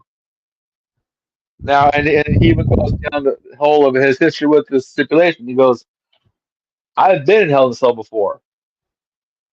I never wanted to go there ever again. It's done stuff to my body that to this day has still never recovered from. My wife begged me to leave you alone because of what you have done to me. But I need to do this." And he kind of went a little off after that, but basically it's like he needs this. He needs to put this away. And just again, if Drew's not, I think Drew might be the best promo in WWE right now. Who's who's better than him on the mic right now? I'm not gonna lie, Drew's a beast. He's and He has found a certain stride that has just been incredible. he's taking it a step further too. He be cooking on social media, on the fly, like he's taking photos with random people when he see them. He's been on his witty shit. This, this is Drew McIntyre today is probably as close as what we're gonna get to maybe a Roddy Piper or a Jake the Snake Roberts back in the day. Like he Drew just is took that that good. photo. He just took that photo with Jungle Boy Jack Perry not too long ago. He was writing to that girl on Twitter that wrote that made the bracelet. Like He's he been knows how to make some money out of this shit. Like he has been perfect. he tapped into that next gear. I'm not gonna lie, and this is why to me, I think a lot of the younger talent, it's okay to strive for more and all of that, but they gotta be that gear that just is it's reached, it's hit, and when you there, like if you work hard enough and you get there, it's gonna hit because I think at one day I think Drew literally just woke up and said, "Fuck it, I'ma just troll." Like that's how it feels. Like he woke up one day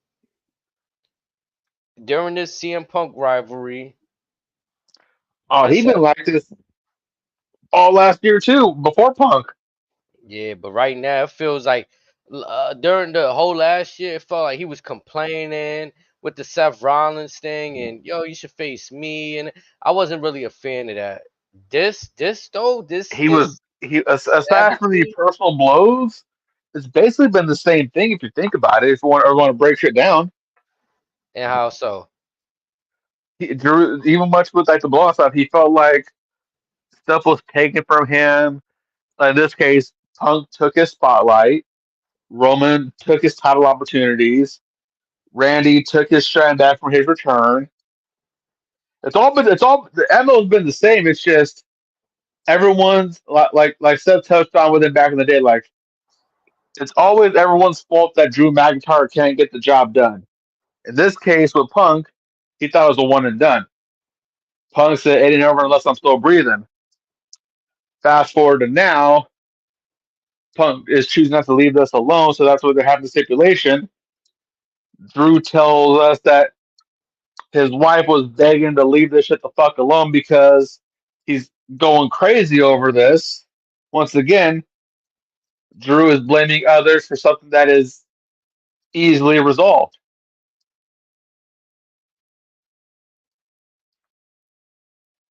Nah, Drew, I'm telling you, Drew is hitting that next level right now. When he was talking all that Big D stuff and being funny on the mic, or when he was having that when his time on SmackDown, it was cool, it was funny. But this right here, this is he yeah. It took maybe what you saying that rivalry when it started with him feeling that way with Seth Seth and all that. Yup. unlocked it, and then he probably remembered that. Remember the stuff with Brock, with Lashley, with Roman, with Mm-hmm. Randy, and he probably said, "Wait a minute, they were right. I'm gonna send it. Boom! Look what we got now."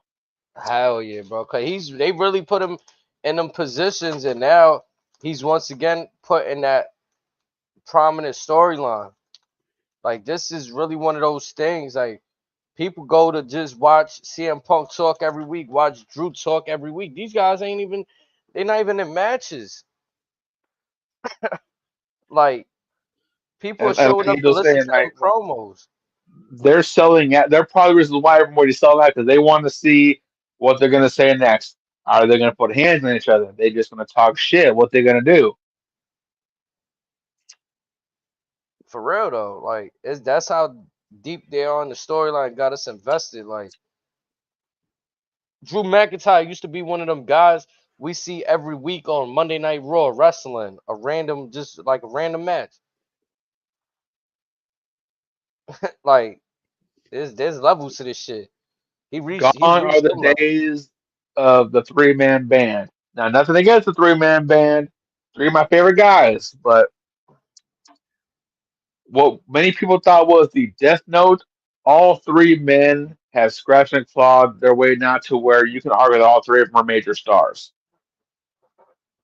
Hmm. So shout out to Drew, shout out to Heath, and shout out to Jinder. Yeah, they all found their gears respectively. Like And everybody damn it, it was timing be amazing. different. Yeah, everybody timing be different for sure. Cause I think like what some people like when we was talking about the other day, Ricochet. Some people say he didn't get his time on the microphone, if he is destined to be great on the microphone, them times he was on the microphone just wasn't his time. Okay, so let's segue to that real quick. Hmm. Uh, did you happen to catch his recent promo? Or if it was Collision or Dynamite, but last week, did you catch what he was saying when he Nah, big Osprey? nah. So he definitely had a more confident tone in his demeanor, which great for him. So my thing with Ricochet, it's like,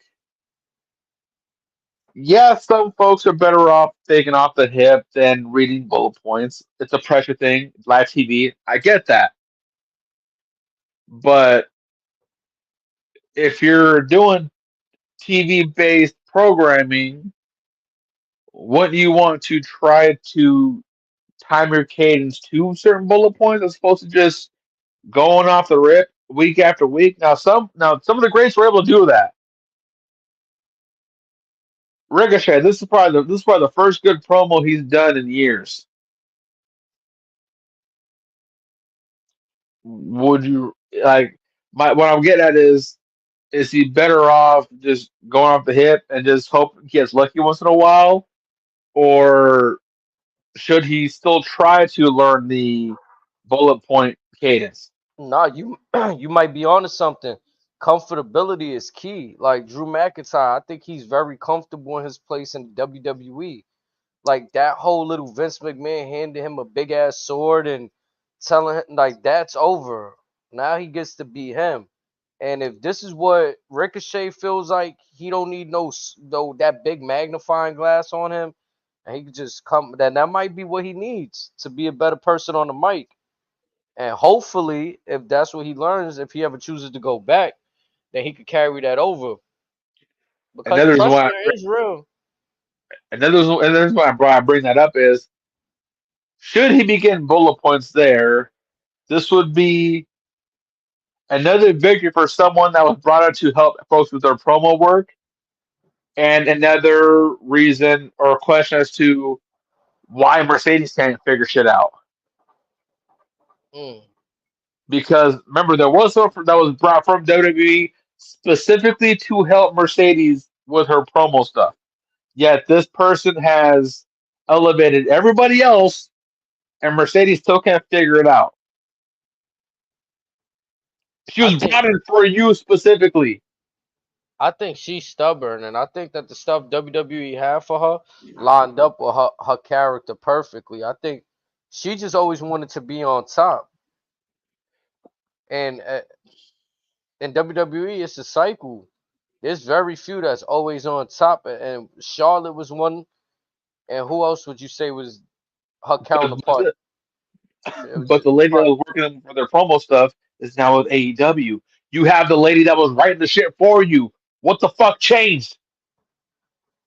You're reading the same shit. hmm Like what happened? no. Yes, you can say it's the There's ego. no Brucey. There's no Brucey boy over there.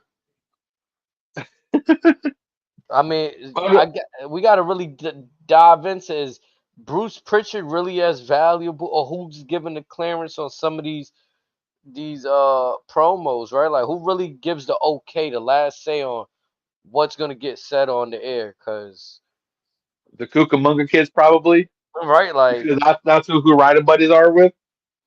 Damn sure ain't Okada. man, Kenny Omega's back in Japan training with Kota Ibushi, so I know damn sure it ain't him. I hope and to God Hangman ain't an EVP yet. Swerve. I don't want to say Swerve got better, like as if he wasn't good in WWE, but the level of promo he's allowed to do in AEW, I didn't get to see that in the WWE. So, Well, like you saying, Mercedes, I don't know what's her. You giving the range, you're giving they giving you the time. I don't know why it's not hitting. you, you want us to go buy the person that wrote your shit? Okay, we went bottom. We've given you everything. Why the fuck are you turning more people away than bringing people in? You were supposedly one of not the best WWE has had. Yes, some matches have been fine, Your finisher is absolutely dog shit, but nothing, very little that you've done has been productive.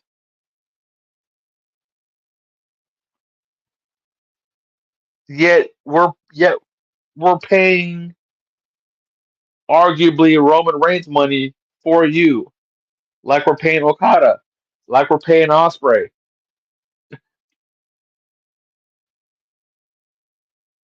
You wanted to be treated like the best, okay, fine. Where's the return on investment? Like I'm gonna be honest, if Sasha Banks herself, if Sasha Banks was in WWE right now, she's not holding the championship on Raw with the landscape of Rhea Ripley, Liv Morgan, Io Sky, all of them women that's out there cooking right now. There's an She might be the argument. SmackDown one, to be honest. There might be an argument She, there, she, she, she, Instead of Nia being Queen of the Ring and WWE Champion, it could have been her. I but could also see a world in which Sasha Banks has also missed Money in the Bank. I could then see a world, that's a and I good could one see, right there. Her and I Tiffy. could, I could see a world in which Sasha Banks and Bailey are the longest reigning women's tag team You champions. don't want to be tag Hold, team champions. hold, but hold on, hear me out. With them basically being perfect over the course of the entire pandemic, so you figure 4+ years undefeated as tag team. I could see something like that maybe with them to where it's like, who could stop this tandem? Nobody. Oh, what could have been. That's what her and Naomi should have been. But she left and took Naomi with her. And then Naomi saw the error of her ways. Yeah, like that Trinity shit worked, but it had to work because it was like you made a bold move, so you kind of had to make that work. If it would have felt Or, flat, WWE probably would have not really wanted you back like that. or with Triple H being the way he is, one could argue maybe he fueled both of them to do it, to test the fire, test the waters out there. Naomi ultimately possibly served as an ambassador to link up the TNA deal. Mercedes probably said, "No, fuck you guys. I made me. You guys didn't do shit." And they're like, "No, we literally made you." And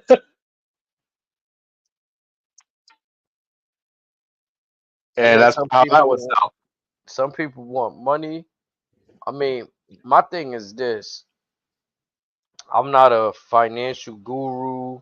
I don't know who deserves what, but my thing is this.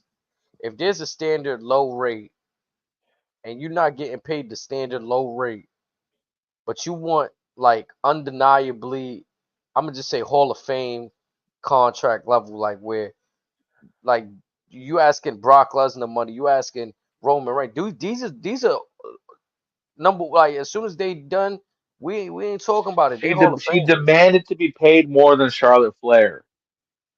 Yeah, like and But Sasha, here's she's the a Hall of thing. Famer, but Here's the thing. Well, again, one could argue that Mercedes is WWE is equally as credible, but that's a whole topic for the day. But my point is this: at the time where she's having these negotiations, she's still out with a broken foot. So how can you demand stuff in a business that's ecocentric on what have you done for me lately? Ain't no mhm. film on you right now. You on the shelf. You want more to X, Y, and Z.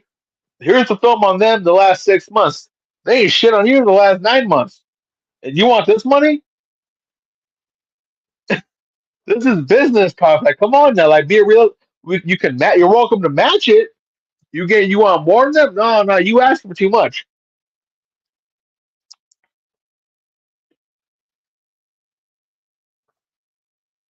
Not for real. She probably just said, no. I demand to be paid too much because I earned it. Again, that's fine. But if you don't have a broken foot and you're still doing stuff with New Japan, Ring of Honor, AW, whatever the fuck on for appearance deal, I'm sure it's a vastly different conversation. I'm sure it's like, all right, yeah, you're healthy now, you're good, whatever. All right, sure, that's no problem. Here, how soon do you want to come in? I'm not gonna lie though.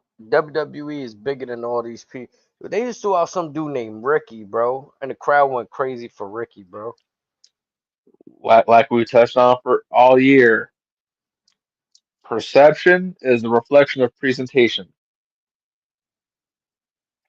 Kevin Owens Like and Randy made Ricky, and Ricky just has that charisma, whatever. It's like, all right, cool. But back with Mercedes, it's like it started out as this. We hoped it would go this way. It went another way instead. And now, while the division that she left, that she helped reinvigorate, is thriving. So let's not sell her short. She's one of the reasons why this division is what it is.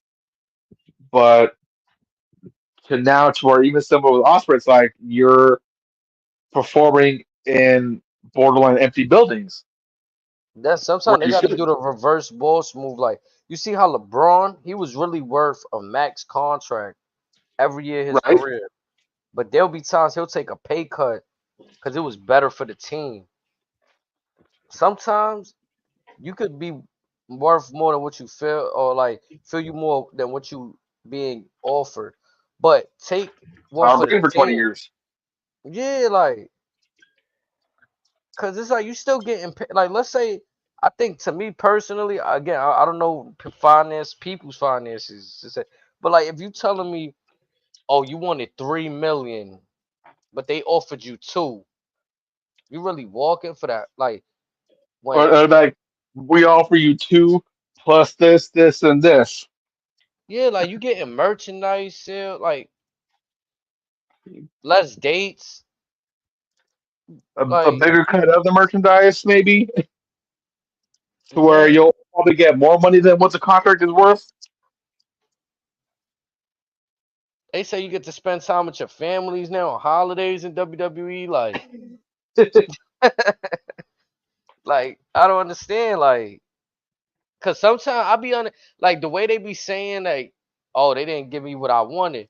But tell I mean, then I would like to know exactly what did they or like was it disrespectful? Or was it just like not what you asked for? Cause if it's just not what you asked for and it You was a just little greedy. bit yeah, it was a little bit under, like you could have took that. Or why didn't you take it? Like, what was wrong with it? Yeah, like nah, you wanted to be the position of power, like nah.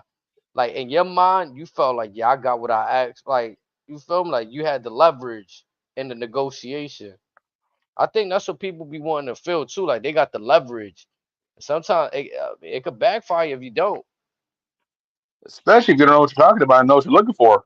Hmm. You're just looking for the actual dollar sign. It's like, well, if you read the contract, you might be getting more if you do your shit right. Like look at Logan Paul. He leveraged to become the longest reigning United States champion. How the fuck he weaseled that one? Great negotiation skills. It's crazy. While negotiating a multi-million-dollar sponsorship for his energy drink. Hmm. And that man ain't even from the wrestling world. He just got that like that juice behind him. So it's like Mercedes, if you really got this, is it really your fan base or is it the WWE fan base? Back to your point where they said that they made her like a lot of these people think they got the solid fan base, but when you leave, like I'm gonna be honest, bro. My girl, when we went to this is when Sasha Banks was still there. She bought that little four-finger ring thing that says boss, right? I thought she really fucked with Sasha Banks. So when Sasha Banks was doing all this New Japan shit, AEW shit, I was like, yo, look at her Mercedes. I don't care. I was like, nah. I'm like, that's that's crazy, bro. Like, so it's like some people gotta realize, like, And also what when you leave in the manner that you left, so it's like the yeah, old Steve Austin joke, you took your ball and went home. it did feel very much that way. Like it felt like you shitted on us too, though. Like you left with the championship. You put the shit in a weird state of mind for the show, like for the fans, like And this was the day of a show. yeah, I didn't very much agree with that. Even though like shit happens. But again, then when you peel back a few years later and you find out the reasons why she left, like, oh, they wasn't letting me do Mandalorian and this and that. Like, Like, did you talk to them about it, or you just go out and do it? Because these are questions that folks are going to ask. yeah, like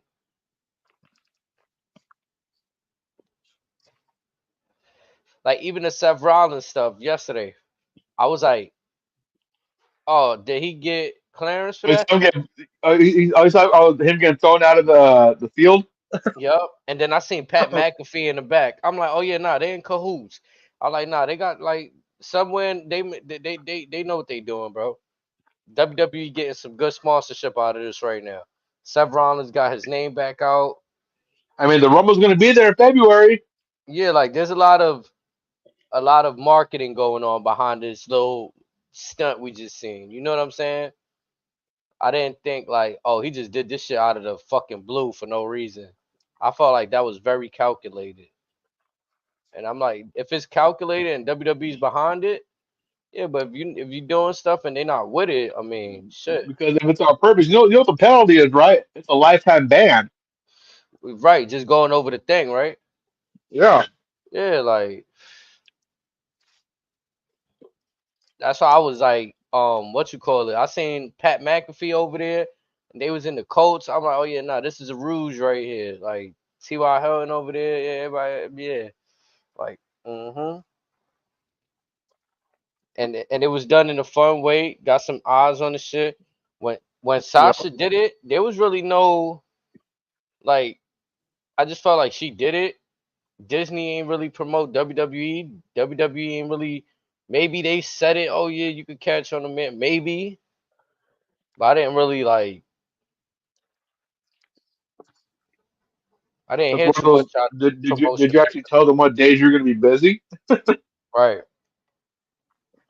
They should have to find out the day of. Nah, and then what we spoke about after, right? Well, where's more Mandalorians? Whatever she got the chance to do whatever she want to do now. Where's all these other projects? Like Hmm. it's cute when you busy that you want to keep yourself busy. Then when you're free, you can't. Oh, I'm not. I don't know her schedule, whatever she's doing, but I haven't. I don't know what you're doing. You seem to be more busy when you was with the WWE.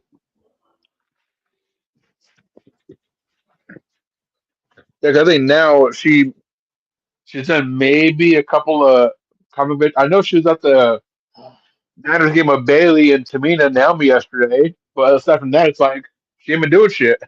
Cause I like what Matt Cardona had to say about being a free agent, and I think that that's the part that sometimes people lose sight of.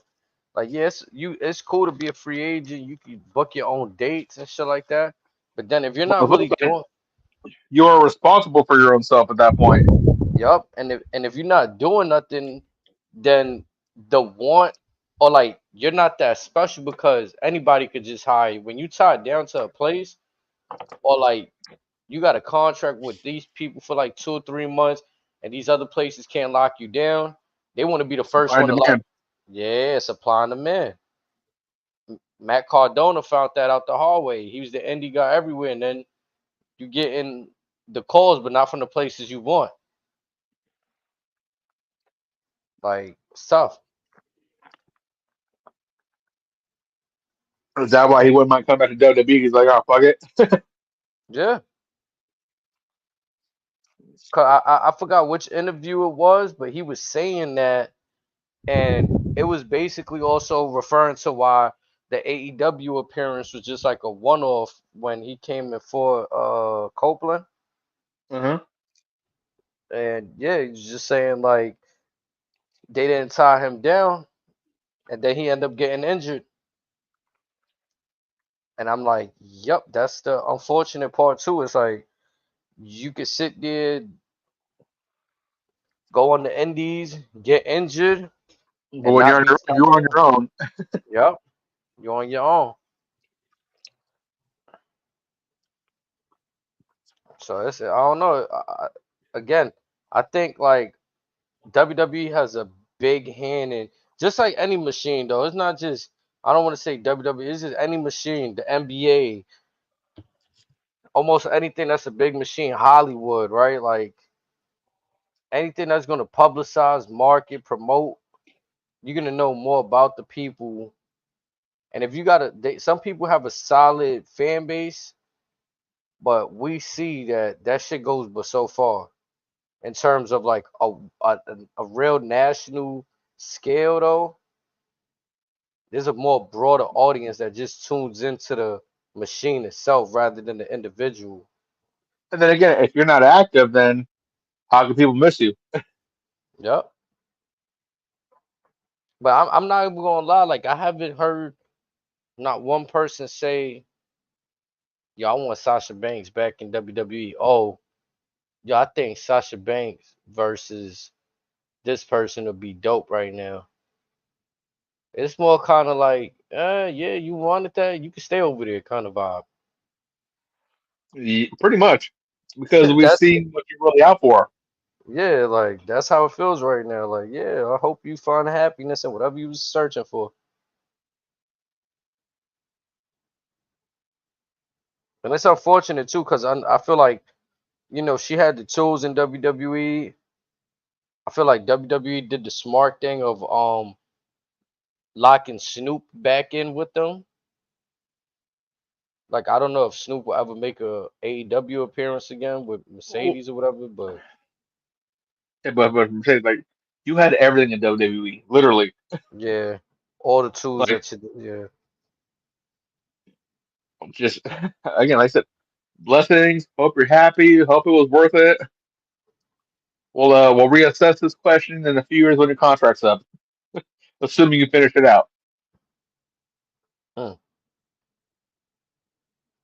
And then we was all talking about this because of promo work. So it's like just to just spin back and double down on her promo work.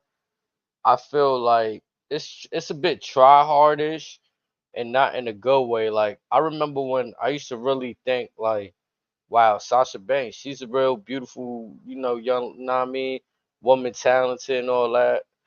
She cool. And then now it's go away kind of heat for me. Like you're not even showing the baddie part of you right now. It's more like you showing the annoying part of you. Like just chill. Like you don't even need to be like in the high heels, looking mad dotty oddish for no reason. Like you just looking mad ratchet. Like it used to look cool at one point. Like you was one of the first females out there with blue hair, perp red. Like you know what I'm saying? Not like oh like Lita ain't have red hair, nothing. But I'm just saying one of the first with the colored hair. Now it's I knew just she started going down with her when she made her debut in New Japan. She started talking to this fake accent. Like it was just bad. bro. When she decided to spell money in that way in French or whatever language she spelled money in, I'm just like wow. Like you said, then to come along with she tried to do that accent just to just like play the like the luxury, in rap we call that luxury rap. Like she tried to present luxury rap to us, like you know what I'm saying? Like she tried to present some real luxury Rick Ross kind of rap to us. Like chill. She tried to bring out the Basquiat paintings and all of this. Like come on, Like this was her trying to be King Booker type of accent with a for little bit of real. Jersey swing. Yeah, it was something. I'm like man. Like you saw how King Booker switched up his accent. It was something like that. And then I don't know, like the whole New Japan, her work with them feels kind of weird compared to like anybody else that I might have seen. I feel like they working with her without really wanting to work with her. If that Well, makes sense. it's one I of those don't know. things where in the beginning it had promise because at the time when she came in, she was honoring someone in the Japanese women's community that had recently taken her life at the time in Hana Kimura. So her gimmick was kind of attributed to that at first, and then started talking to a certain demeanor. Um, New Japan was just starting their partnership with Stardom, which is the women's sister company there. She had, I think, maybe 2 or 3 matches, if that, with them. Had the match with Willow where she hurt herself, and then that was that. There was there should have been more there, but there wasn't.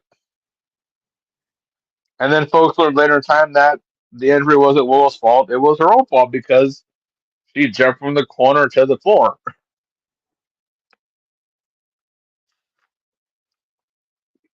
Man.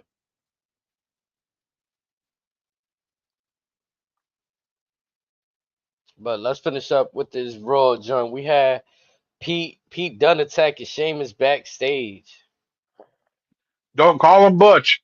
Don't call him Butch. That's what I guess insinuated this attack because we had Sheamus saying that earlier. He started to don't call him Butch. I'm not gonna lie, Sheamus got a way of saying things and the crowd It just was loves to hilarious. just yeah, they love to pick up what Sheamus says and turn it into a chant.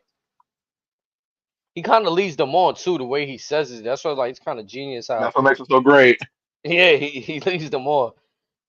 Don't call him Butch. Then later on in the night, we see Pete just attacking him, man, viciously. What is With that the cricket paddle? bat again. Yeah, with the cricket bat. Like, I hope this sets up something for next week as well. I mean, maybe not, but we definitely gonna get something too. With I like all these specialty matches that are like starting to formulate again.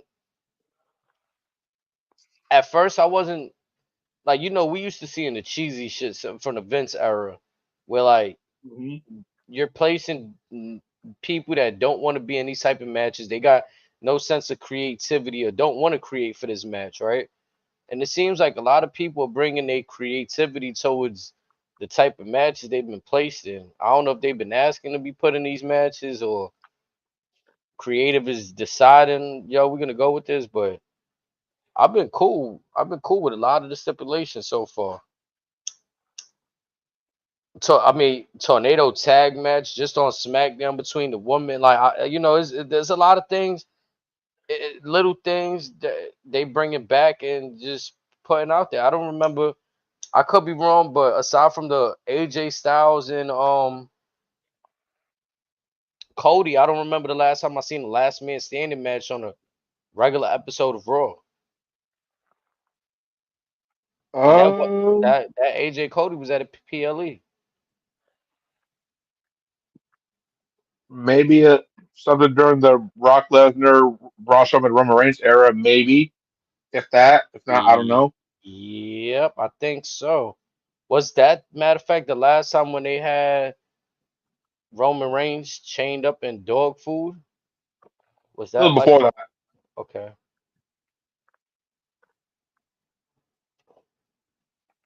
Yeah, it's been quite some time, so I'm glad they're doing a lot of different stuff now. They might get to some shit with them. The female Hopefully. match, the female match we got tonight, Unholy Union versus Damage Control, and the winners of this match should take on Jade and Bianca. Am I correct? I believe that Huh. That is was yes. correct. So I'm gonna be honest. Throughout this match, I felt like I'm behind Damage Control again. I'm not gonna lie. Like Unholy Union, they look good, and I also, enjoyed the back and forth before the match, oh where yeah, Jay leads the talk, and say, she might have got caught slipping, but she's still standing on business. We're that's still why the I best love tag it, team. bro. I love it, bro. Io Sky, cause Io Sky, like Bianca, you seen Bianca try to press Io last week. Oh, you talking Hmm. spicy, so fill in for your girl then. And Io ain't back down, and she ain't back down this week. So I really enjoy that Io Sky since she's won that championship and she's lost. I feel like They're she's letting her be kept herself more, yeah, and and she's we're and kept we're as getting a winner. we're getting a chance to experience her genuine character. I love it for EO. Like I'm really getting behind Damage Control again. I'm not gonna lie to you. Like I'm glad that they actually kept them as a faction and they really break them And the up mat because and Bailey left. and then the tag match was incredible too. Yeah, the back and forth, like again, false finishes. I thought Unholy Union might have picked one up over them, and damage control with the surprise for me. Like I Now, I honestly wouldn't have wanted been them mad to at win. who won. I'd have been cool with either or, but the way this finished out, I'm thoroughly pleased.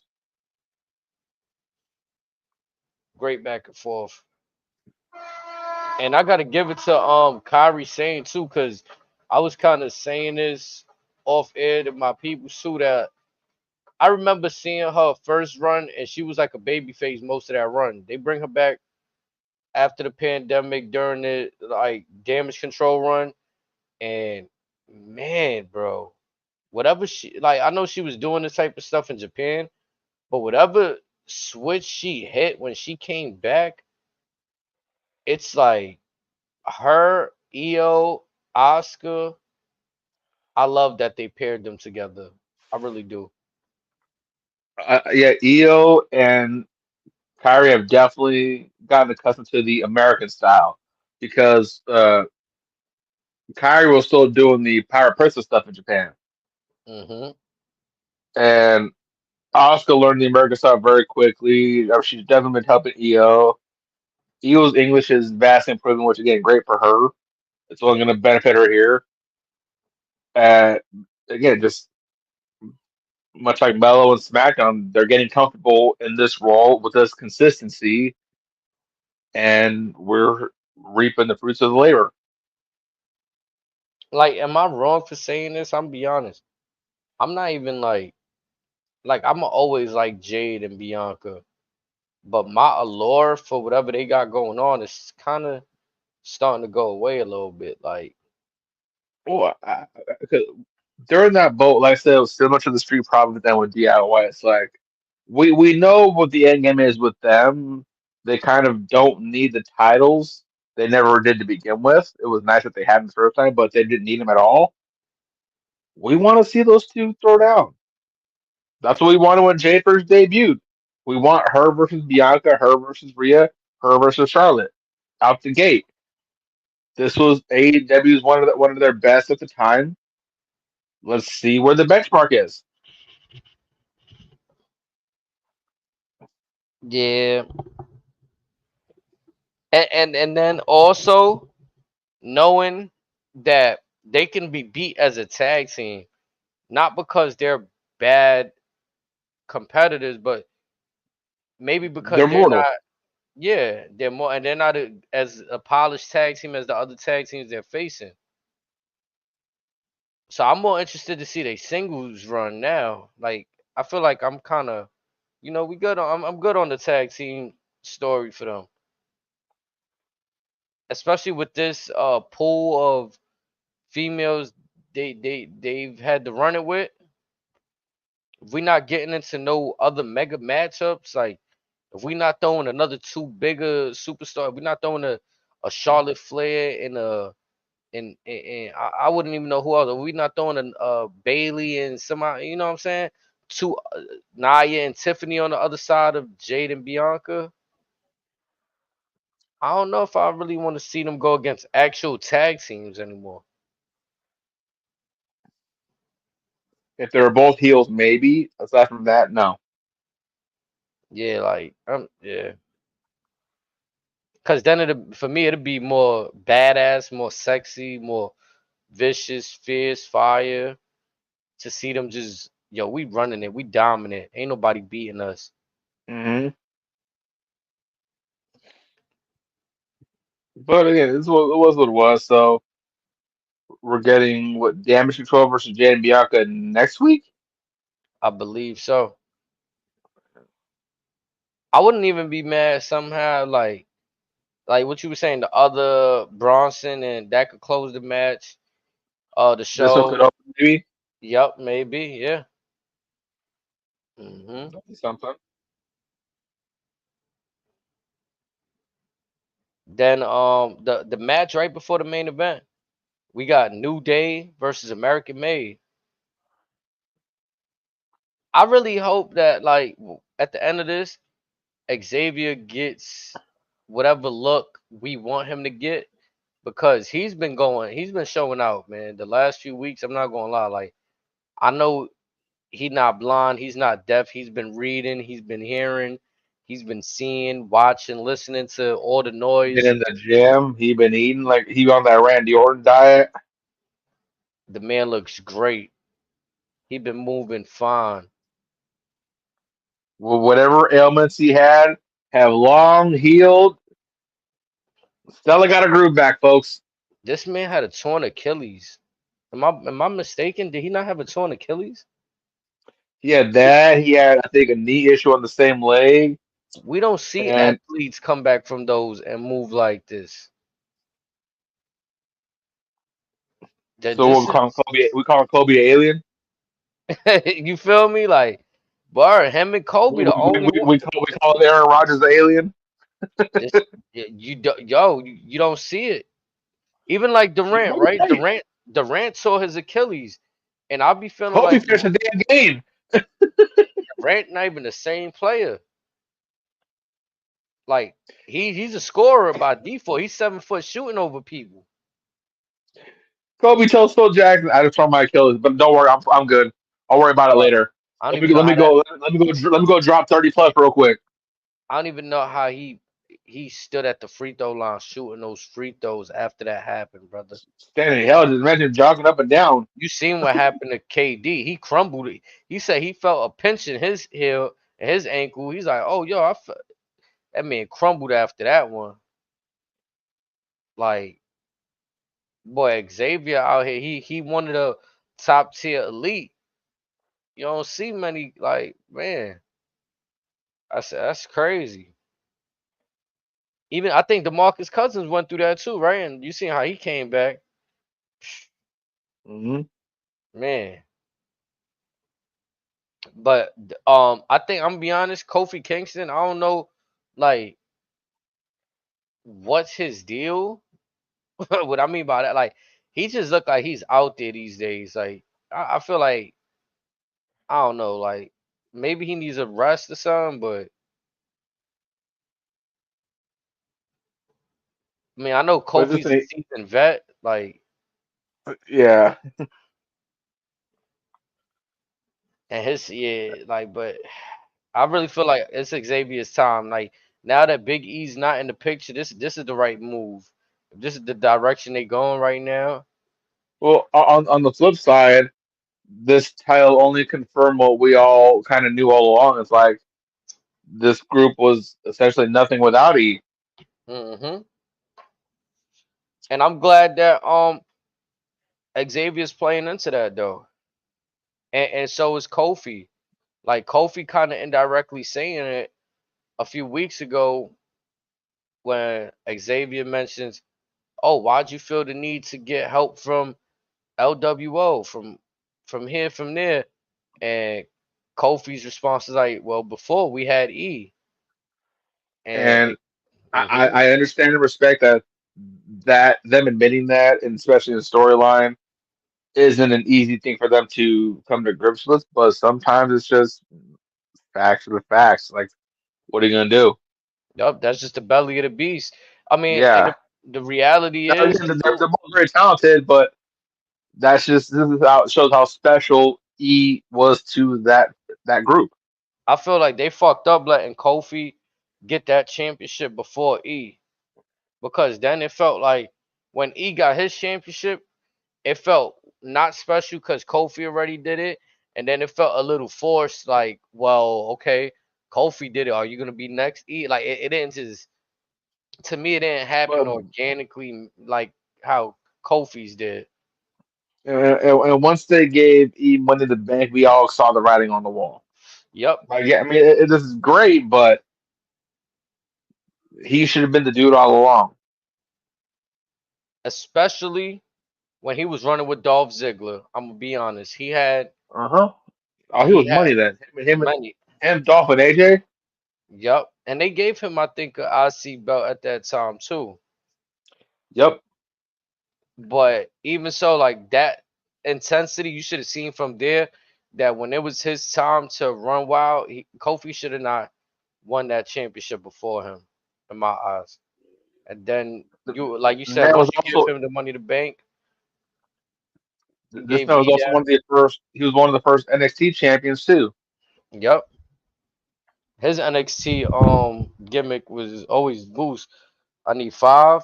It was like that old King Kong Bundy. Hmm. The master of the 5 count. Yup. I always thought that was cool right there. Yeah, Big E. And then now, like right now, like I think the only thing that Xavier got going for him is that sometimes the good old saying, you save the best for last.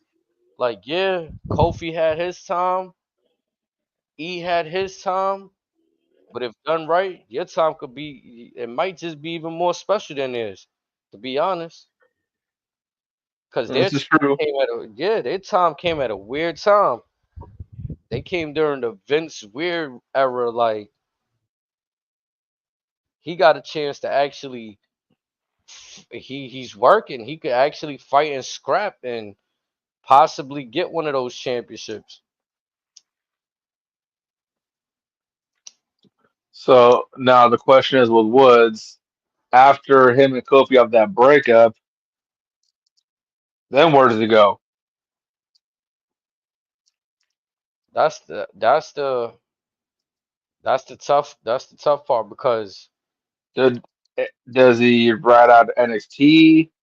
Does he stay on SmackDown? do you do something drastic with Do- his Does look? it? Does he go back to TNA? I think he could stay on Raw, but he got to be dominant. Like I think he's been dominant. He's kind of been carrying these tag team matches the last few weeks, putting in the pain. Yeah, yeah, yeah. But again, but once we get past to what we're getting past, like again, do we just leave him on ice for a few more months? How do we keep him busy? What do we do with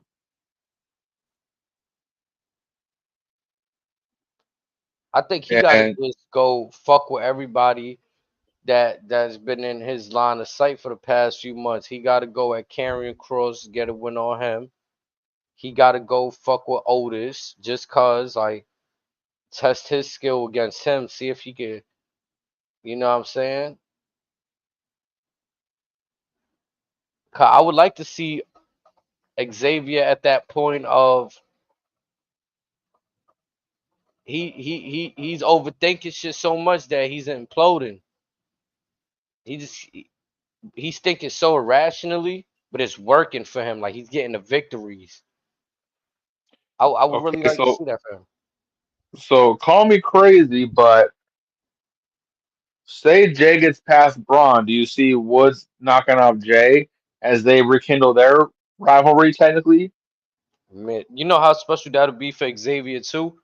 That they had the story rivalry as a tag team, and then he knocked him off as a singles competitor after Their Jay just got respective his run. groups have been going at it for the last 15 years. Hmm. Jay finally got his first crack at singles gold. Will now be Woods' turn. If the crowd could get behind, well, that'll be see that's the thing. If Woods is a heel and Jay is like it'll be a tough one. Like But again, the even if crowd Woods won't is a like heel it. and Jay's still a baby face because of the history, you know how weird these fans get because of the history. They'll be like, all right, just this one time we'll allow it Yeah. because of the history.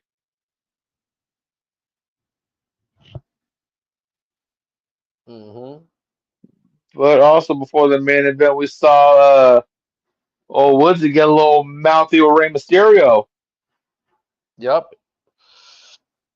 Again, I like how he's overthinking shit. Oh, why don't I matter? Because I'm not a world champion, or I'm not a former world champion. And Finn Balor was, and you were, and Kofi is. That's why Kofi, you get to Oh, say something. Kobe's the world champion too.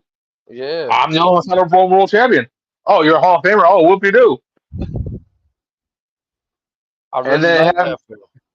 and then turn to Kofi. You saw he was disrespecting us. I ain't taking that.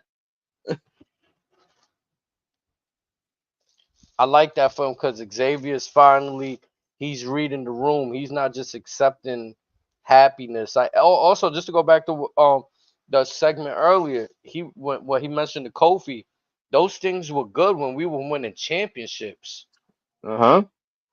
Like and there's always been what we said before when the New Day first started. He was the one cutting the promos. He was the one leading the charge. So Yep. I'm glad to see him getting his crown back, so to speak. And let's not forget, the New Day started as heels. Hmm. Would you be mad if he created his own New Day instead of just going on his singles run? That's kind of been the big problem. You don't have any New Day anything without Big E Langston. I mean, That not keep the name New Day, but just make another faction. I don't see that per se. I do see him very maybe I could see him joining Final Testament, and we get a Golf Woods, He got to braid his hair. or you know he will. He'll be braided one week, hit the Jerry curl the next week, have that shit looking right. Yeah, he got to do something crazy. But yeah, that happened. That we spoke about the main event, but we could talk about it real quick before we get out of here. What's your last thoughts on Jay Uso, man? What you think is gonna go happen for him going forward, winning the championship or Braun Breaker? I'm not sure where this goes forward, especially between now and the end of the year. That's gonna be the interesting part. I don't even see who if him and Braun have more than one match. I personally doesn't don't mind who wins that series overall. I can see Jay rejoining the Bloodline, or excuse me, the Ones as Intercontinental Champion, and Roman and Jimmy being perfectly okay with it because there's no hierarchy amongst them anymore. They are finally all equals. I can Now see it that's what I rolling hope with Braun. I can happens. see it rolling with Braun takes it back. He's mouthing out to Jay. So that's one other person aside from Seth Rollins for Roman to pull up on Raw and get some licks to defend the family name. Because we anticipate that when Roman and Jay have that talk, there's gonna be some pushback. So Roman may try to earn Jay's appreciation back, and what better way to earn appreciation back by taking on the guy who's been bullying you for the last couple weeks, doing this for the family, defend the family name, which has been Roman's deal from the jump. All this is for the family. Everything I do, everything I say is for and in the name of the family. Now I hope that do happen. I got a hot take, probably not hot, but I feel like they did this to shut everybody up. Jey Uso finally gets his moment. Then, like you said, Braun Breaker gonna get that shit back. Now instantly he got two IC belts under his name. But when Braun gets it back, it'll be after Bad Blood, I anticipate.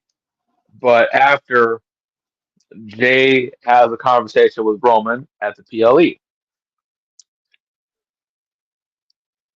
because they're going to keep begging this about family. And again, what better way to get into the skin than when you bring up the family? Again, I hope so, cause I'm giving up on the inclusion of family with Jey Uso. Like every time I feel like it's a perfect time for me, they don't go to it. So I would hope so at Bad Blood. Because I would almost assume, or it would be a missed opportunity since the Judgment Day is going to be on the PLE to begin with. I would assume Jey Uso might have at least Daniel's back, whatever during the match against Finn.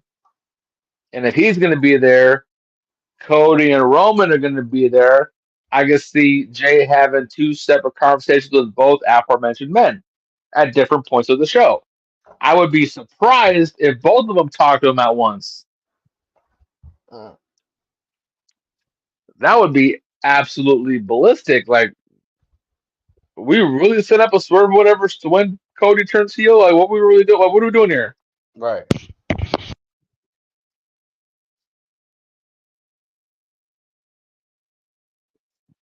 But okay, let's see what happens this Friday, and let's see what happens this Monday. Also, tomorrow will be the final NXT on the USA Network.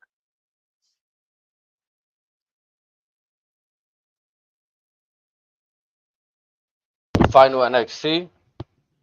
Yes, sir. You know what? Next I week. think also this Wednesday we got the Mr. McMahon on Netflix, if I'm not mistaken. I don't know how That's many right. episodes are dropping. I heard six. Mm. So you think it's some bonus content for the folks? Oh hell yeah! Now I don't know. Are they dropping all of them at once, or is it like three? Like I don't know what's going on. It might be one a week. Okay, so yeah, we could definitely like give them a drop every. You know what I'm saying? Recap on the episode like we was doing WCW. Hmm. Yeah, because like I said, that's this Wednesday. Me and wifey definitely looking forward to it, so I'm gonna take time out to watch that for sure. See, Vince put out a statement on Twitter. Did he? Yeah, I think I sent it. I sent you what he said in the group chat. What he put. Let's see if I can find it real quick. Oh, I see it right now. Yep, I'm about to click into it. I don't regret participating in this Netflix documentary. The producers had an opportunity to tell an objective story about my life and the incredible business I built, which were equally filled with excitement, drama, fun, and a fair amount of controversy and life lessons. Unfortunately, based on the early partial cut I've seen, this doc falls short and takes the predictable path of conflating the Mr. McMahon character with my true self, Vince. The title and promos alone make that evident. A lot has been misrepresented or left out entirely in an effort to leave viewers intentionally confused. The producers use typical editing tricks without of context footage and dated sound bites to distort the I'm viewer's not a crook. perception. In an attempt to further their misleading account, the producers use a lawsuit based on an affair I ended as evidence that I am, in fact, Mr. McMahon. I hope the viewer will keep an open mind. Remember that there are two sides to every story. I mean, how you And feel about that? well, what I found interesting was so a rumor broke out late last week that a lot of folks within WWE weren't necessarily happy with the levels of digging that Netflix was doing for the documentary. So we might be getting some shit that's never been mentioned before. Yeah, We may get some names dropped that essentially could help the Janelle Grant lawsuit. Who knows what's going to come out? There's also the theory that this could just be The Rock just selling people short because he knows everybody. Who knows? It's going to be interesting. I feel like Netflix. I mean, this is what sometimes happen when the good old saying, "All money is not good money," and sometimes dealing with Netflix. I mean, they're a new company. Like, what reputation does Netflix have? Like, to me, I mean, to my knowledge, they just popped in a few years ago. They've It's been not around like for a minute, believe it or not. Believe it or not, they started out or they came out towards the end of Blockbuster's run because they started out just selling DVDs like Redbox. that's what I'm saying though. WWE been around longer than them. You doing business at least the other way with the other companies. Fox been around for 50, like probably longer than them. You know what I'm saying? You've been doing business with companies that been around just as long as you or longer. This is the first one that kind of strike me as weird. Like Netflix though, Well, like that, it was going to be them or Amazon. Let's be honest. and that too was weird. Like Amazon, they just biting at the streaming service, Yeah, but and I'm like, also there's if you think about it, there's not a lot of restrictions with what you can get away with. That's true. So I mean, they touched on with Raw. Like, will Raw get more towards the TV 14 TVMA ratings? Maybe, maybe not. It's one of those if whatever store they're painting doesn't really need it, then if it ain't broke, don't fix it. That's how they're going about it. Cause then now it's like, what stops Netflix from doing anything else that could potentially paint WWE in a bad light? All going to be painted a bad light. It's just, I mean, Vince. A lot of people feel like he's open season, and if something gets brought up with the WWE, then that's just collateral damage. We'll see it live once, and then they'll edit it out on all the replays, so it'll never be seen again on Netflix.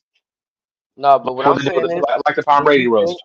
do you think that there's anything in this documentary that can hurt anybody employed by WWE currently? The only people that would be in question would be either Triple H, Stephanie McMahon, Nick Khan, or Bruce Pritchard. Everyone else is gone. Cause that'd be some damned and shit, right? If this Mhm. documentary that's about to come out could hurt anybody that's currently employed by WWE right now. Yeah, unless it's someone in the family or Bruce Pritchard, everyone else has already been fired or resigned. So I think we're safe on that part.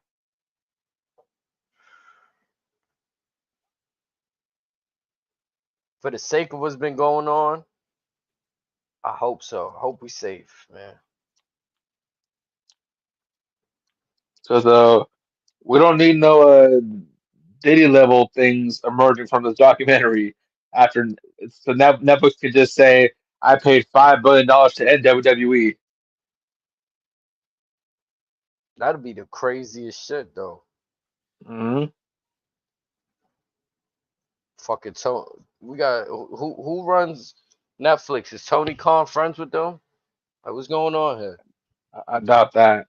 But then Like, again, The Rock knows everybody, so again, maybe again, if it's either gonna be anyone in the McMahon family or Bruce Pritchard that gets hurt because again, Rock's never really seen eye to eye with Triple H. He's technically Triple H's boss now. Who knows?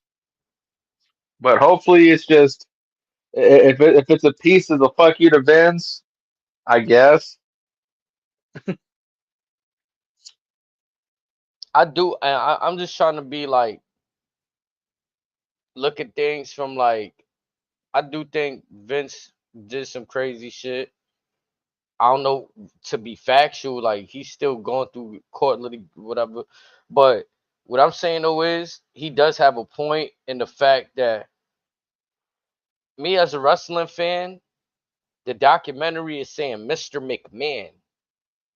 Like the actual, like that was his screen character, on air character, Mr. McMahon.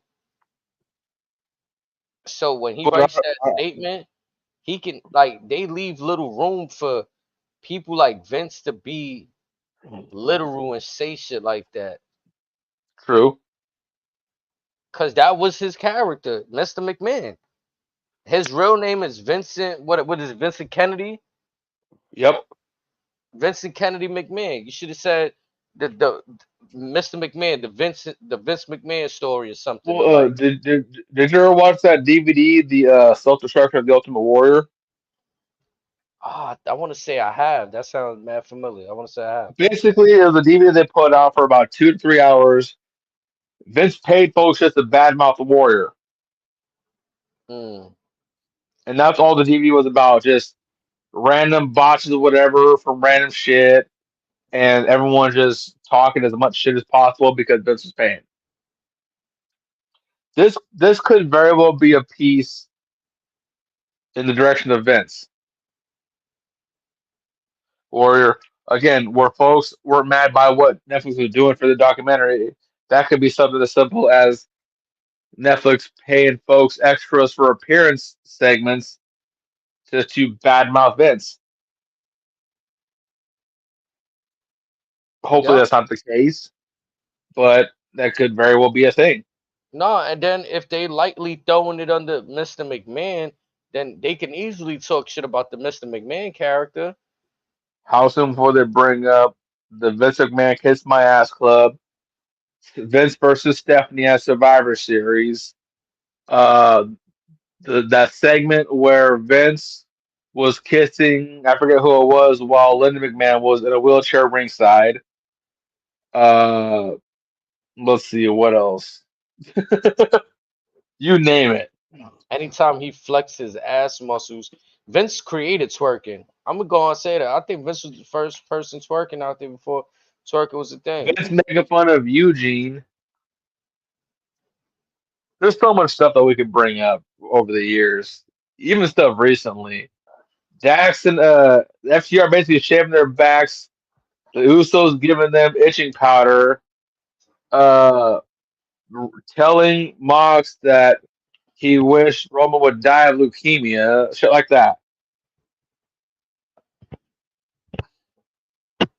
I think like, but you know what's crazy that a lot of the legendary stars, like the top tier stars, to me hold Vincent like even that this news came out about Vince, they didn't quickly say like, "Oh fuck Vince." And Well, to me that's like it's quite telling like you got a 50-50 split. You got some people that was already salty at Vince and then some Vince loyalists. Like it's kind of crazy. but also maybe they remember for what Vince used to be. That could be a thing too. My thing is too, and I hate to say this, Or Vince was just paying that good. it's not many bosses I met that you're designed to really be friends with or like like a lot of bosses, especially they savvy, they business savvy. They might come across as and whatever crimes he's committed until I find out that he's actually guilty. I'ma just speak on the business ethic. I think Yeah, he did what he had to do as a businessman, and it rubbed a lot of people the wrong way. but some folks respected his gangster about it. They're like, okay, he was cutthroat. Hmm. He goes after certain things for reasons only beknownst to him, and it's either you play ball or he's gonna put his dukes up.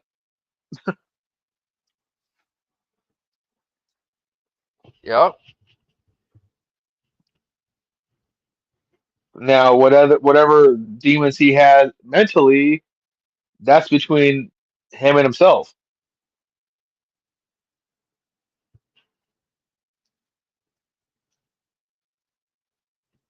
It's just like, yeah, that's the other flip side of the coin right there with Vince. That it's like whatever they saying that's in the dark, it shall come to light eventually. And like you got some of the people like look at Cena, right? Like he's been on record to say what he don't agree with Vince has done, but he still keeps in communication with him. Like there's Yeah, still some. because he's looking at it like, all right, I'll take your word. I'll listen to their stories. For your sake, I hope you're telling the truth. And I give it to Cena though, because in this day and age, you know how many people could have gave him shit just for saying that shit publicly? Like, Yeah, and Cena's argument could be, well, this guy gave me the life I have today. He's paid me. He's taken care of me for the last 20 years. The least I can do is listen to his side of the story, yeah, and and yeah. you can't fault somebody for that. And then look at Taker. He's been loyal to whatever Vince wanted to do, down Taker to stayed through him through the darkest days to where they almost went belly up several times. and even in the brightest of days, he had to do the good old jobs to Brock Lesnar and get concussed in the middle of a ring and become a shell of himself damn near. Like, you know what I'm saying? He did He everything for was Vince. Taker was the only guy from that original that original crop that never went to WCW. Man. Once Taker got to WWF, he stayed. Everyone else is come and gone. So just by them words alone, like I hate to say it, but Vince can get away with the little technicalities of trying to get away with. Yeah, I mean, I was in it. But that's also a character I play, and he's very genius by naming the character Mr. McMahon, because over the Hmm. years he's separated the two. Yeah, I mean, I'm Vince and Well, Kenneth McMahon, but one can say he's separate. The other one, others can argue that he's one too. he forgot who the other one was. Yep.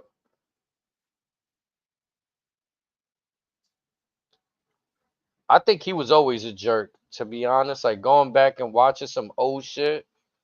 I mean, maybe it's not even a jerk, but again, it's the business savvy, right? I was watching how his father didn't run the WWF based on contracts. It was on handshake deals, and Vince started introducing contracts. Like his father never Hmm. did that,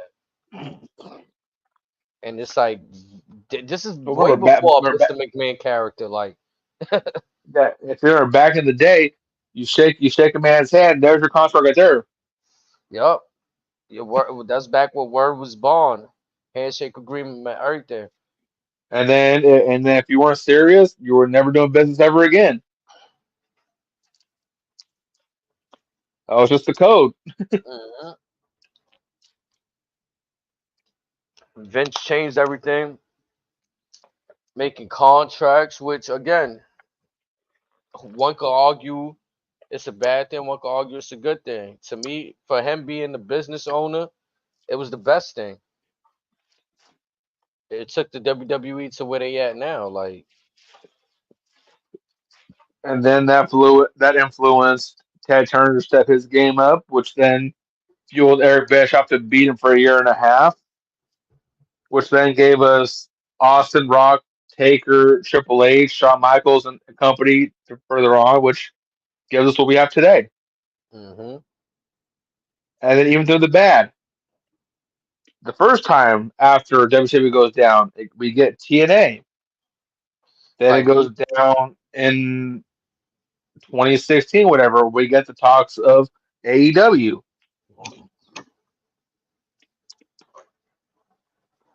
it's like They've been through this before. everybody gave Vince shit for doing that Saudi move. Vince gone now. I don't see WWE saying we not going to Saudi. Cool, but also that deal's almost up too. Yeah, and I feel like they're gonna renew. Now what? Well, it may not be as often. It'd be like, okay, instead of this many shows across this many years, it's okay. We'll be on like a year to year basis, but maximize the revenue for that. And that's what I'm saying. And If it was that deep, they would just say nah. But that mhm. should even open doors. They opened up a whole WWE, what was it, universe out there, store, whatever they did in Jeddah. they've been doing that for a lot of the big shows. Yeah, like shit crazy. But think about it. If that doesn't happen, maybe Dana doesn't go take UFC to Saudi. hmm Maybe boxing doesn't go there. That's facts though. It's like, yeah, it's a lot of because UFC and WWE they do a lot of parallels where like they'll one tap into a market and then the other one tap right into. Like Hmm. I was just reading into Jim Ross saying WWE he'll be surprised if they don't hold an event in that sphere in the Vegas sphere. That would be something hmm because the UFC event was very good, very entertaining.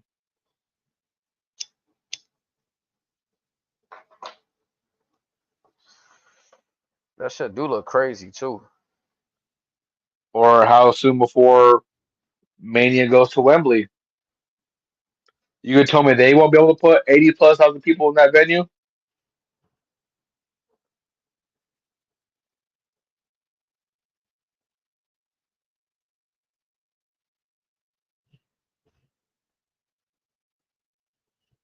They'll be able to go crazy for sure.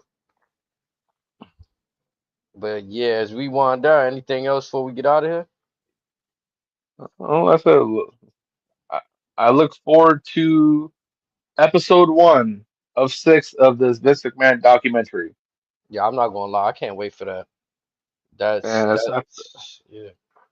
it's gonna be wild. That's just gonna be as interesting as anything Vince McMahon related in a while. Like I think we've been trying to find out information from that case, the Janelle Grant.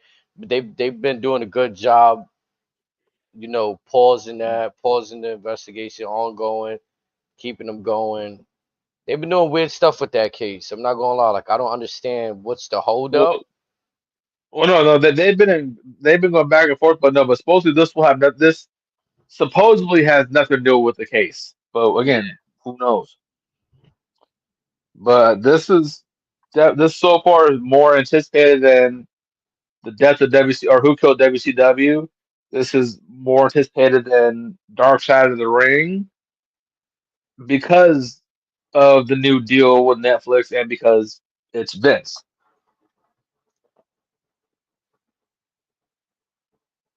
yeah, and I feel like you said, it's not a part pertaining to the case, but we haven't really been getting to hear from Vince since this whole lawsuit surrounding him. So I think people just interested to see whatever he might have slipped up and been saying in this documentary or however they're about to paint him. So again, it's gonna be an interesting watch. I can't wait. Then I don't know what's happening tomorrow NXT, but we got NXT tomorrow. We got that on Wednesday. SmackDown. I feel like SmackDown gonna be a banger. So far, all I know is we're getting Melo Andrade 6. Nice. I'm not But sure what else has been advertised, but that match alone is going to be wild. yeah, chat. So we gonna be back on Wednesday with y'all, man. Off the hip. Unwelcome your thoughts. My brother Razor, my brother Snake Eyes popped in and went off on Rikishi. That shit was funny as hell. Man, I gotta go back and check that later. That shit was funny.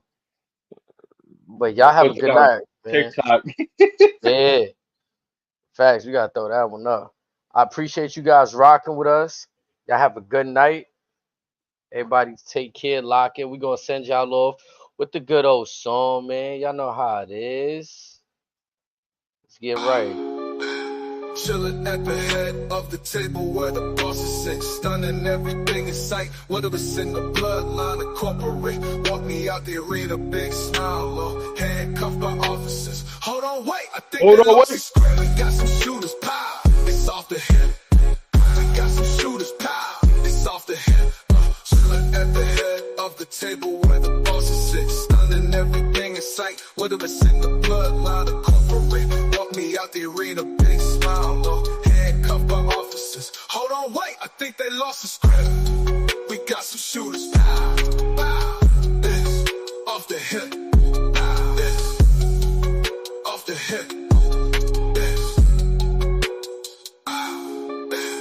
Chilling at the head of the table where the bosses sit, stunning everything in sight, whether it's in the bloodline or corporate. Walk me out the arena, big smile on, handcuffed by officers. Hold on, wait, I think they lost the script. We got some shooters, pow, it's off the hip, pow. I got some shooters, pow, it's off the hip. We got some shooters, pow, it's off the hip, off the hip. Chilling at the head of the table where the bosses sit, stunning everything in sight, whether it's in the bloodline or corporate. Walk me out the arena, big smile, low, handcuffed by officers. Hold on, wait, I think they lost the script. Walk me out the arena, big smile, low, handcuffed by officers. Hold on, wait, I think they lost the script. Walk me out the arena, big smile, low, handcuffed by officers. Hold on, wait, I think they lost the script. We got some shooters. We got some shooters, pow.